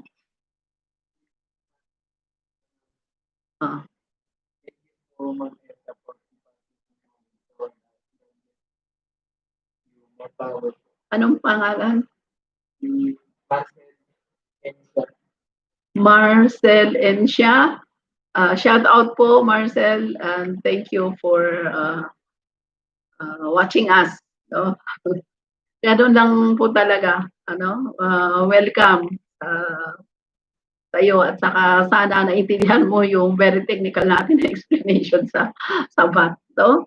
Kasi yung iba kahit siguro isipin, ayaw nilang isipin ng VAT eh. No? But wala tayong magawa kasi nasa tax code. So in other countries, ang ibig sabihin daw ng VAT is very angry taxpayer. So galit na sila sa VAT. Kasi bakit? Napakaraming itong pwede, mamaya hindi naman pwede. Sabi mo exempt, mamaya hindi naman pala exempt. So very technical. Pero nandito to sa atin kaya dapat natin intindihin. No? Mag-update tayo para hindi tayo malito. No? Okay. So, go lang tayo. Go lang tayo. Ano oras na? O, awat tayo ng 11, ng 12 o'clock dito. Pero hindi, malapit na to. Kasi nasa exempt na tayo eh. No? Malapit na to. Okay, so services of banks, non-bank financial intermediaries performing quasi-banking functions and other non-bank financial intermediaries such as money changer and pawn shop. Ano to? Sila itong mga exempt sa VAT. Ibig sabihin, hindi sila subject sa VAT. Pero iba yung tax na binabayaran nila, hindi VAT. No? Itong mga service of banks, non-banks, financial intermediaries, subject yan sila sa percentage tax. No? Okay. So ano sabi? Subject to percentage tax under Section 121 and 122. So ibang tax ang binabayaran nila, hindi VAT. Kaya exempt sila sa VAT kasi iba yung babayaran nila tax. Okay. So another, ano tong exempt pa rin sa VAT? Sale or lease of goods and service to senior citizen. Ayan meron tayong video dyan on how to compute the discount to senior citizen. Paano? Kasi di ba exempt na, hindi na subject to VAT yung sale to senior citizen. Kaya anong gagawin natin? Para i-apply natin yung senior citizens discount, tanggalin muna natin ang VAT, saka natin multiply by 20% para makuha natin yung 20% discount ng senior citizen. Gawin muna nating exempt yung batable na binibili ng senior citizen. Pero kung exempt na siya, wala na kayong babawasan na 12% ng VAT. No? Baka naman kahit exempt, tatanggalan nyo ng 12%. Hindi ganun. No? So be careful. No? So yung sinasabi dito, sale of lease of goods and services to senior citizen, considered exempt na siya, walang VAT. Ano yan? Republic Act 9994, Expanded Senior Citizens Act 2010, and 10754, no? Yung expanding the benefits, privileges of PWD, yung persons with disability. Consider exempt pa rin yung sale sa kanila. Ano pa yung exempt? Transfer of property pursuant to Section 40C2 of the Tax Code as amended. No? So yung may mga transfer of property na hindi talaga siya subject to VAT. No? Try to visit section 40. Why? Association dues. Oh, dati sinabject kasi ito ng previous administration. Sinabject yung mga administration dues, membership fees, assessment ng mga condo units, sinabject sa VAT. So ngayon, sa bagong administration, under the drain law, naka-embodied talaga siya sa code na ngayon na hindi subject to VAT, yung mga association dues ng condominium. No? So association dues, membership fees, and other assessments and charges collected on a purely reimbursement basis by homeowners associations and condominium corporations established under Republic Act number 9904 Magna Carta for Homeowners and Homeowners Association and Republic Act number 4726, the Condominium Act respectively. Kaya tuwa yung mga condominium owners, no? Kasi dati sinabject sa VAT. At alam nyo na, anong mangyayari pag sinabi sa VAT yung association dues? Siyempre, nangungulekta lang yung mga administrator dyan. Magdadagdag pa sila ng another 12%. Babayaran mo, i-remit sa bayaran. So, dagdag, charges. So, ngayon, tuwang-tuwa yung mga condominium owners kasi hindi na subject to VAT ang condominium dues. Sale of gold to the Bangko Sentral ng Pilipinas, ito yung sabi ko sa inyo na dating zero rated, ngayon exempt na. So, ano mangyayari pag may sale of goods ka to Bangko Sentral ng Pilipinas, dati nakaka-claim ka ng input, ngayon hindi na. Why? Kasi exempt na siya. Wala na. Forget about VAT. Forget about output-input. Wala ka na dyan. O lahat ng mga VAT na babayaran mo sa purchases mo, considered expense. Ito pa yung isang bago. Sale of drugs and medicine prescribed for diabetes, high cholesterol, and hypertension beginning January 1, 2019, exempt na rin sila sa VAT. So, yung mga pang high blood, pang diabetes, hindi na po subject to VAT, no? Exempt na. Kaya dapat bumaba yung presyo kasi wala nang VAT. No? Pero, I don't know, bakit same pa rin? No? Kasi bumibili ako yung maintenance sa high blood. No? Same pa rin, di naman bumaba. So, sinong kumain ng VAT doon? Saan napunta? No? So, sale or lease of goods or properties or performance of services na does not exceed 3 million. So, sa VAT. Kasi ikaw, umabot ng 3 million. Pero yung sabi ko nga sa inyo, since optional ang registration ng VAT, kahit hindi ka umabot ng 3 million, gusto mo mga VAT, tatanggapin ka ng BIR. May register ka. Pero may parusa ka within 2 years. 3 years na ngayon, not sure hindi ka pwedeng mag-revert back to non-VAT. VAT ka pa rin. Maghintay ka ng ilang taon para ka mabalik sa non-VAT. Bakit? Parusa sa iyo, bakit ka nagpa-VAT? No? Hindi ka naman talaga VAT. Okay. Sino pa? Self-employed individuals and professionals availing of the 8% tax on gross sale and or receipts and other non-operating income. Ito po yung sinasabi natin na option rate, no? So, pag professional ka, self-employed individual, meaning may business ka, tapos gusto mo yung 8% option rate, kung sabihin mo na you want to avail of the 8% option rate, ang babayaran mo na 8% will represent 5% income and 3% percentage tax. So, exempt ka sa VAT, no? Sa mga may option rate. But the moment, even if you elected, gusto mo, 8% option rate ka, but the moment umabot na yung sales mo ng 3 million or more than 3 million, hindi ka na qualified. So, ano mangyayari? Magbabayad ka na ng VAT. Kasi 3 million ka na no? Pagka umabot ka na, ang tawag sa iyo, VAT registrable person. Kahit hindi ka pa nag-register sa VAT. Basta umabot ka ng 3 million, VAT registrable person ka, you are liable to pay value added. No? So, ang daming mga illustrations dito na explain mo na yan sa inyo. Exempt transactions may be registered for VAT purposes. Ito yung sinasabi kong optional registration. No? Exempt transactions. Isa sa mga sample sa old VAT pa, no, yung mga exempt transaction, yung rice dealer, mga fish, ano, hindi talaga yan. Agricultural products, hindi po yan subject to VAT. No? So kahit abot pa yan ng 3 million, 5 million yung sales nila, they're not subject to VAT. Ano lang po yung binabayaran nitong mga rice, agricultural products natin, income tax lang. No? May limit ba? Siyempre, hanggang 250,000 exempt. Same lang po tayo pagdating sa income. Okay. Claim for input tax on depreciable goods. Ito po yung pagbabago. That's why I want to highlight this, no? Especially dun sa mga kukuha ng bar exam natin. Ano ba itong claim for input tax on depreciable assets? Ito yung pag over 1 million na purchase of capital goods ka na, i-divide mo by 60 yung iyong input tax. Hindi mo siya pwedeng i-claim na outright. No? Pero, binago ito ng train law. Anong binago ng train law? Hindi ko na babasahin sa inyo yung provision na.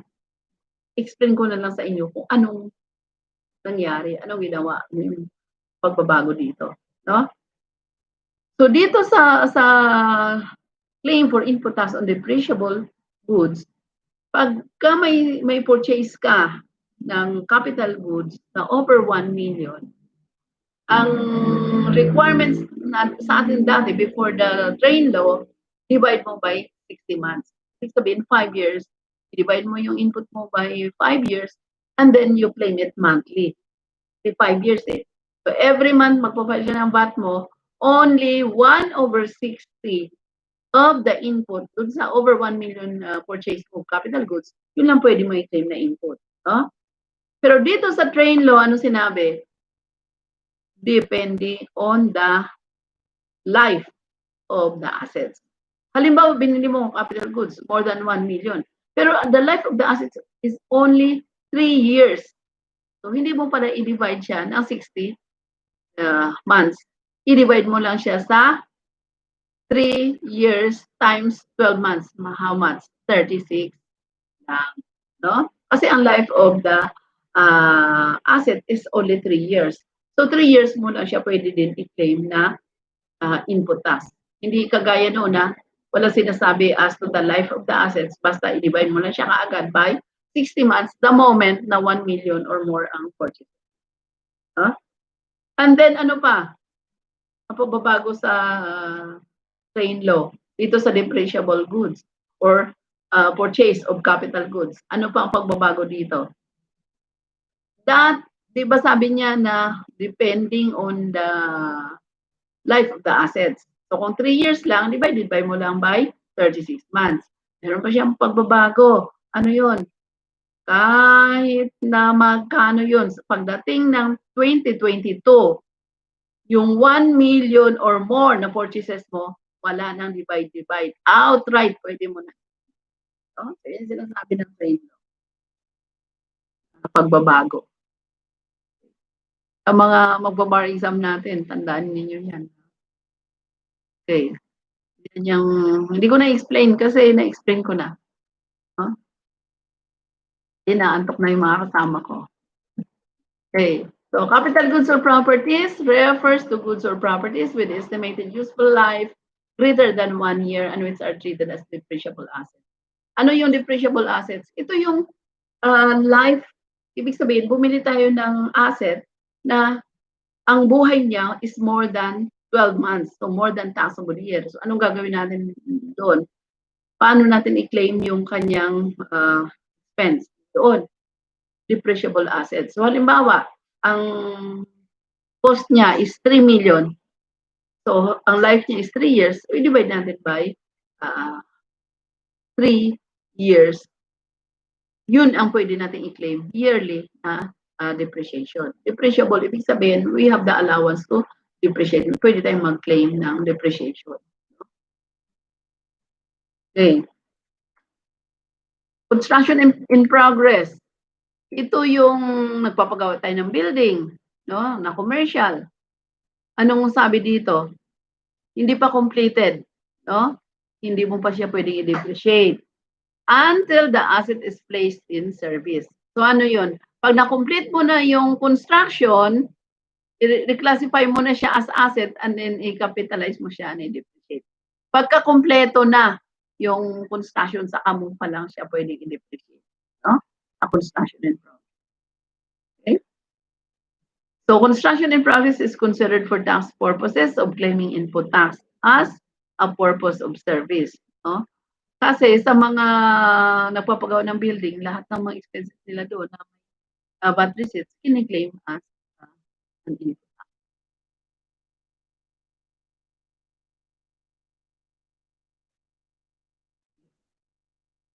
So, tapos na tayo. No? Amortization of input VAT shall only be allowed until December 31, 2021. Diba sabi ko sa inyo, pagdating ng 2022, January 2022, wala na amortization ng input VAT.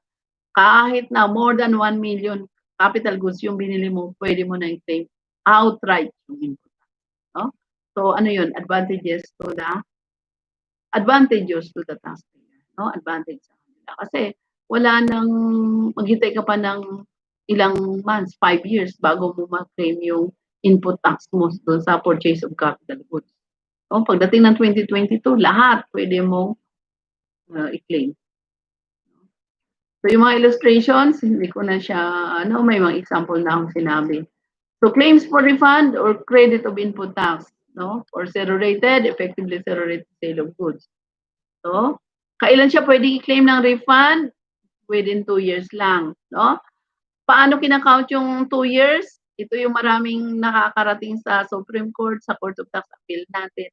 Ito yung, sabi ko, bakit nakakarating pa to sa korte? Napakaliwanag naman na pwede mong i-claim within 2 years. No? Alam mo yung dinadala ng mga kaso sa korte na refund ng VAT, ang pinag-aawayan na nila kung 2 years ba o hindi. Sabi ko, common sense lang naman to. Bakit aawayin pa sa korte? Eh, yung iba, expired na, ipilit pa na hindi pa expired. Madali lang po to i-interpret ang batas dito. Kaya there's no room for interpretation. Why? Kasi meron pa nakakatuwa na case na nagki-claim ng input tax na magpe-prescribe na, pero wala naman sa VAT returns niya. Naku, Diyos ko. Pasaway. No? Siyempre, talo siya. Langan namang manalo ka. Ano yun very, very big company and multinational. No? Sabi ko, kasalanan yun ng account. Pero mo mag-claim ka na mag 2 years na, prescribed na, wala pa sa VAT returns mo, kiniklaim mo, na discover lang. Be careful when it comes to claim for refund or claim for tax credit certificate of the input tax. Very strict po ang audit dyan. No? Pag may mga kulang kayo, mga gray area ninyo, it will always be taken against you. No? Kasi claim for refund ito eh. Ito basta-basta ibibigay sa inyo kung kulang-kulang yung mga substantiation requirements nyo. Saka kung may mga violations kayo, hindi ibibigay sa inyo yan. No? Ako, I have been in audit for 21 years. Kaya hindi na natin pinag-uusapan yung pwede i-refund o hindi. Basta wala kang substantiation requirements, kulang yung dokumento mo, hindi talaga yan ibibigay sa iyo. So, in case of zero-rated sales, the payment for the sale must have been made in acceptable foreign currency duly accounted for in accordance with the BSP rules and regulations. Isa pa, pag zero-rated yung kinlay mo, pakita mo kaagad na ang bayad sa iyo is dollar at dumaan yan sa commercial banks. Pag hindi, violation na yan. Kahit mag-claim ka dyan ng refund mo, hindi yan i-grant sa iyo. Okay. Where, ito pa, pagka ang taxpayer engaged in both zero-rated or effectively zero-rated sales and taxable, including subject to final tax, or exempt. Ano ba yung mga klase ng sales na ma-encounter mo? Pwede ka zero-rated, pwede kang VAT taxable, pwede kang exempt, o meron ka lahat niyan na transaction, ipo-prorate mo pa yung amount mo na creditable input. Pag hindi ka nag-prorate, lahat yan, kinlay mo, hindi ka na naman mabigyan ng refund. O mabigyan man, babawasan muna. No? Kasi ipapoprorate muna sa'yo. I-proportionate yung input tax mo para sa exempt transactions mo, saka doon sa mga taxable mo, prorate muna sa'yo yan, ipa-recompute. No? Yes, yun.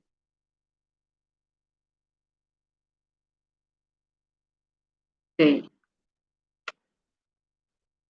In the case of a person engaged in the transport of passenger and cargo by air or sea vessels from the Philippines to a foreign country, the input taxes shall be allocated ratably between zero rate sales subject to regular rate, subject to final VAT and withholding VAT.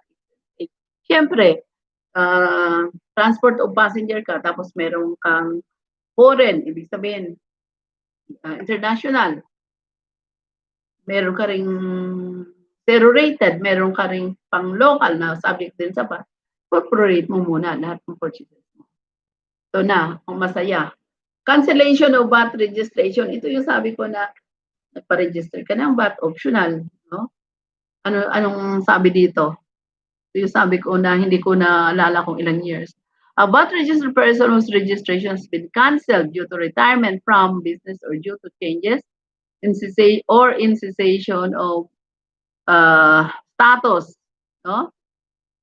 Within 2 years from the date of cancellation, apply for the issuance of tax credit. Ito yung 2 years na pwede ka pa mag-apply ng tax credit. Why? Kasi hindi pa siya nag-prescribe. Why? Kasi yung sabi natin na limit to claim for refund or tax credit certificate na input tax mo, hindi pa siya na-prescribe. So within 2 years, pwede ka pa, no? Mag-apply.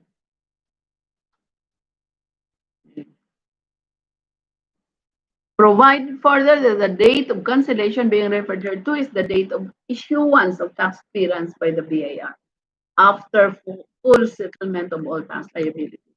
Hindi po basta-basta nagpapa-close or cease ng business, no? Sobrang hirap. Provided finally, the filing of the claim shall be made only after completion of the mandatory audit of all internal revenue tax liability. Ito mandatory audit, present all. Present all. Ano yung present all? Present all records to convince the examiner na ito lahat binayaran mo. Kasi pag may kulang yan, no? Alam niyo, walang kahirap-hirap mag-audit. Walang kahirap-hirap mag-audit during my time. Hindi ako nahirapan mag-audit. Why? So wala naman yung audit. No? Sa tingin mo lang, daming kulang. So, paano? Pagawan mo na lang ng schedule, palagyan mo na lang ng summary. Kulang yung mga ibibigay sa'yo. Paano mo siya approve? No? So, walang kahirap-hirap talaga mag-audit. Puro hindi pumapasa yung ino-audit mo. Kaya, pag nag-claim ka ng refund, be sure na lahat ng dokumento mo kompleto. At lahat ng dokumento mo ayon sa rules and regulations ng BIR. Kasi pag may violation dyan, that can be a ground na hindi ibibigay sa iyo yung claim mo for refund. Okay, so where to file the claim for refund or credit sa RDO kung saan ka registered. So kung large taxpayer ka, doon pa rin sa large taxpayer. Sino ba itong large taxpayer? These are individual na pinadala ng sulat ng BIR classifying them to be a large taxpayer. Mayroon po yan silang sariling database. No? So kung large taxpayer ka, doon ka mag-claim ng refund mo sa large taxpayers office where you are registered. Meron tayo sa national office ng BIR, meron tayo sa Cebu, and now meron tayo sa Davao. Pero dati wala yung Davao, bago lang siya noong 2018. No? And then kung sa district ka, sa district where you are registered. And then period within which refund credit or input taxes shall be made within 2 years. Ano to? Yung refund within 90 days. Sa bago na yan, within 90 days. Yung dati niyan is 120 days. Okay? So, saan na tayo? Manner of giving refund? No, dadaan pa yun sa COA. Rini-review po yan ng COA. No? So, VAT refund center, mayroon ginagawa yung BIR po. Preferably, yun lang po yung trabaho nila to yung tinatawag na VAT Refund Center. No? Handle the processing and granting of cash refunds of creditable input tax. So, automatic appropriation, ito yung kung saan mapupunta yung collection sa VAT, no? Under the train law. So, 5% daw, total VAT collection of the VA and the BOC automatically appropriated annually and shall be treated as special account in the general fund as a trust receipt for the purpose of funding claims for VAT, no? So, 5% ng collection mapupunta sa funding for the VAT refund. So, itong mga reports na to, ano na to sa BIR na to na problema. So, filing of return and payment of VAT, 25 days following the close of taxable quarter. No? So, isang quarterly yun. Sa quarterly ng VAT. But the frequency of filing the VAT is also monthly. So, kung may quarterly ka, meron ka pang monthly. Ito yung bago sa taxable quarter. Ito yung bago sa train law. The term taxable quarter shall mean that the quarter is synchronized with the income tax quarter of the taxpayer. The calendar quarter or fiscal quarter, provided, however, that VAT registered person shall pay the value-added tax on a monthly basis. Ano tong sinasabi na fiscal quarter and fiscal year? Calendar year, calendar quarter. Ano ba yung calendar year? January ending on December. Ano ba yung fiscal year? Ito yung beginning is other than January and ending is other than December. So, pag fiscal ka, pwedeng yung taxable year mo will begin on February and will end on January. So, it follows also your fiscal quarter. Ano yung fiscal quarter mo? Ang first quarter mo, kung halimbawa, yung fiscal year mo begins with February. Pag nag-begin ka ng February, you count 3 months. Yun ang first quarter mo. So, February, March, April. Hindi na yung January to March na generally yun yung sinusundan ng lahat, no? Calendar quarter lang. Under the train law, meron na tayong tinatawag na fiscal quarter. At sino lang po yung allow sa fiscal year? Only the corporations. Kaya yung corporations ngayon, na ang ginagamit nila is fiscal year other than calendar year, iba na rin yung kanilang fiscal quarter. So halimbawa, yung fiscal year niya begins with April. So ano yung first quarter niya? April, May, June. April, May, June. So second quarter yan ng calendar year. Pero first quarter yan pagka fiscal ka, no? So, yan po yung ibig sabihin. Okay. Withholding of VAT, ito pa po ninyo sa mga inaantok na. Anong oras na? Ito po yung bago pa rin sa train law.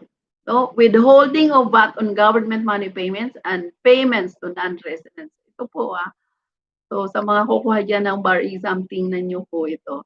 Kasi ito yung bago sa train law on the withholding of VAT on government money payments. Ano po yung sinasabi dito? Explain ko sa inyo isa-isa.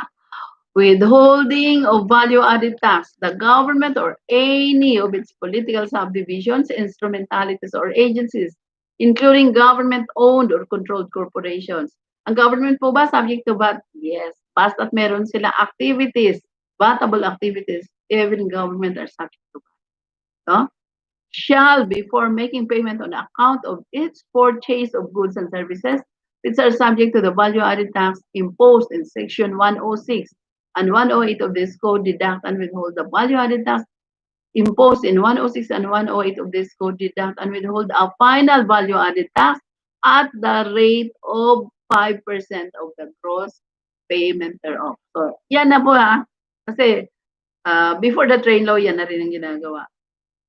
5%, no? Final value-added tax at the rate of 5%. Kaya dun sa accounting for value-added tax, explain po namin sa inyo anong gagawin dito sa government money payments at paano gagawin yung close to expense account yung sobra ng mga input tax dito. Kasi, Diba ginawa lang na 5% final tax yung sale to government. So meron pa tayong accounting dyan, no? So in the future siguro, gagawa pa din kami ng video about that. So anong bago dito? Ano pa? Provided that beginning January 1, 2021, the VAT withholding system under this subsection shall shift from final to accreditable system. Ito po yung malungkot. Bakit malungkot? Provided that the payment for lease or use of properties or property rights to non-resident owners shall be subject to 12% withholding tax at the time of payment.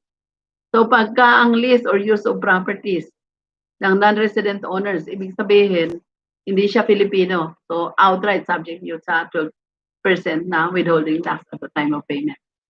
Okay. So masaya kasi ito eh. Provided, however, that payment for purchase of goods and services arising from project funded by official development assistance under Republic Act 8182, shall not be subject to final creditable withholding tax. So ito yung exemption lang, yung ODA natin. No? Pero balikan natin yung sinasabi dito. Ito yung masaya eh. Yan, no? Yun, withhold the value-added tax imposed in Section 106 and 108 of this code, deduct and withhold a final value-added tax at the rate of 5% of the gross payment thereof. Ano pa? Yung final tax na yan, pagdating ng January 1, 2021, yung final tax will become creditable. Okay. Ano pagkakaiba ng final withholding tax and accreditable withholding tax? At ano yung mas advantageous kay sa taxpayer if you are a VAT registered person? No? So yung sabi ko sa inyo na malungkot. Bakit? Ano ba ang final tax? Pag sinabi mo kasi na final tax, 5% final tax, wala ka ng problema. Why? Kasi final na. So pag sinabi mong final, yun na yun. So sufficient na yung 5% para doon sa problema mo sa VAT. Wala ka nang intindihin. Pagdating ng 2020, beginning January 1, 2021, malapit na. January 1, 2021, ilang months na lang from now. No? 2020 na ngayon, June. So ilang months na lang kayo na final tax. Pagdating ng January 1, 2021, creditable na. Anong ibig sabihin ng creditable? Hindi pa siya final. Anong gagawin mo? Mag-withhold lang ang gobyerno ng 5%. But, pagdating sa liability mo for the value-added tax, ang liability mo pa rin is 12%. No? Kung i-compute mo, output tax, less input tax, i-compute mo magkano yung payable, i-deduct mo lang doon yung 5% na withholding. So, kung maliit lang yung input tax mo, magdadagdag ka pa ng bayaran. Samantalang kung final siya, whether maliit yung input mo or malaki yung input mo, 5% is enough na bayad doon sa VAT liability mo. Pagdating ng 2021, hindi na. Magko-compute ka na ng totoong babayaran mo, input-output mo, at creditable na lang. Ibig sabihin, pambawas na lang doon sa babayaran mo VAT, yung withholding na 5% ng gobyerno. So, anong gagawin mo? You have to account. No? So, gagawa ka na naman ng summary list of sales and purchases mo. So, lahat na recording. So, mas matrabaho kasi ginawa ng creditable. Yun yung malungkot doon sa government money payment. Okay, so any person exempt from VAT, not VAT registered, magbabayad sila. Sinong exempt? Cooperative, self-employed individuals na gawin ng 8%. Okay, so tapos po natin yung ating Revenue Regulations 13-2018. Ito po yung implementing regulations ng value-added tax natin under the train law. So hopefully, nakapagbigay kami sa inyo ng information about the value-added tax under the train law. Actually, sa totoo po, yung ibang mga provision ng VAT natin under the old system na hindi pa naman na-amend ng train law, hindi natin na discuss. Ano yun? Yung mga transaction stem sale, yung mga liabilities ng mga under declaration sa VAT, di pa natin na discussion. So hopefully, i-discuss namin yan sa inyo on a per episode video, hindi outright o hindi lahat basta-basta kasi napakahaba, no? Ito tinapos lang namin to kasi implementation ito ng train law. And then binigyan lang namin kayo ng rationale or ng history ng VAT at saka ng general principles ng value-added tax system in the Philippines. Okay, so shout out po ulit sa lahat ng mga nakikinig sa atin. Good evening po sa inyong lahat at sana nakapagbigay kami sa inyo ng konting kaalaman tungkol sa value-added tax. And then shout out po ulit sa mga subscriber natin sa YouTube at saka sa mga YouTubers natin na nag-view din naman kahit hindi nag-subscribe sa ating videos. Thank you po. Thank you sa lahat. No? Sana nakatulong sa inyo yung mga informasyon na binibigay natin.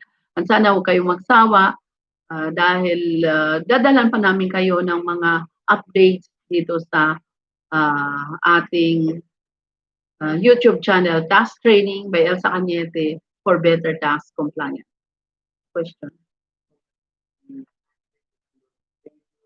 For this month. Okay. So, shout out po kay Andre Alob na nagpapa-thank you. You're welcome po. And sana, intindihan po natin kahit na medyo very technical po ang VAT. Sana naintindihan natin ng, no? Anong pangalan ulit? Andre Alob. Okay, so sana naintindihan po natin yung tax, no value-added tax under the trade law. Thank you for watching.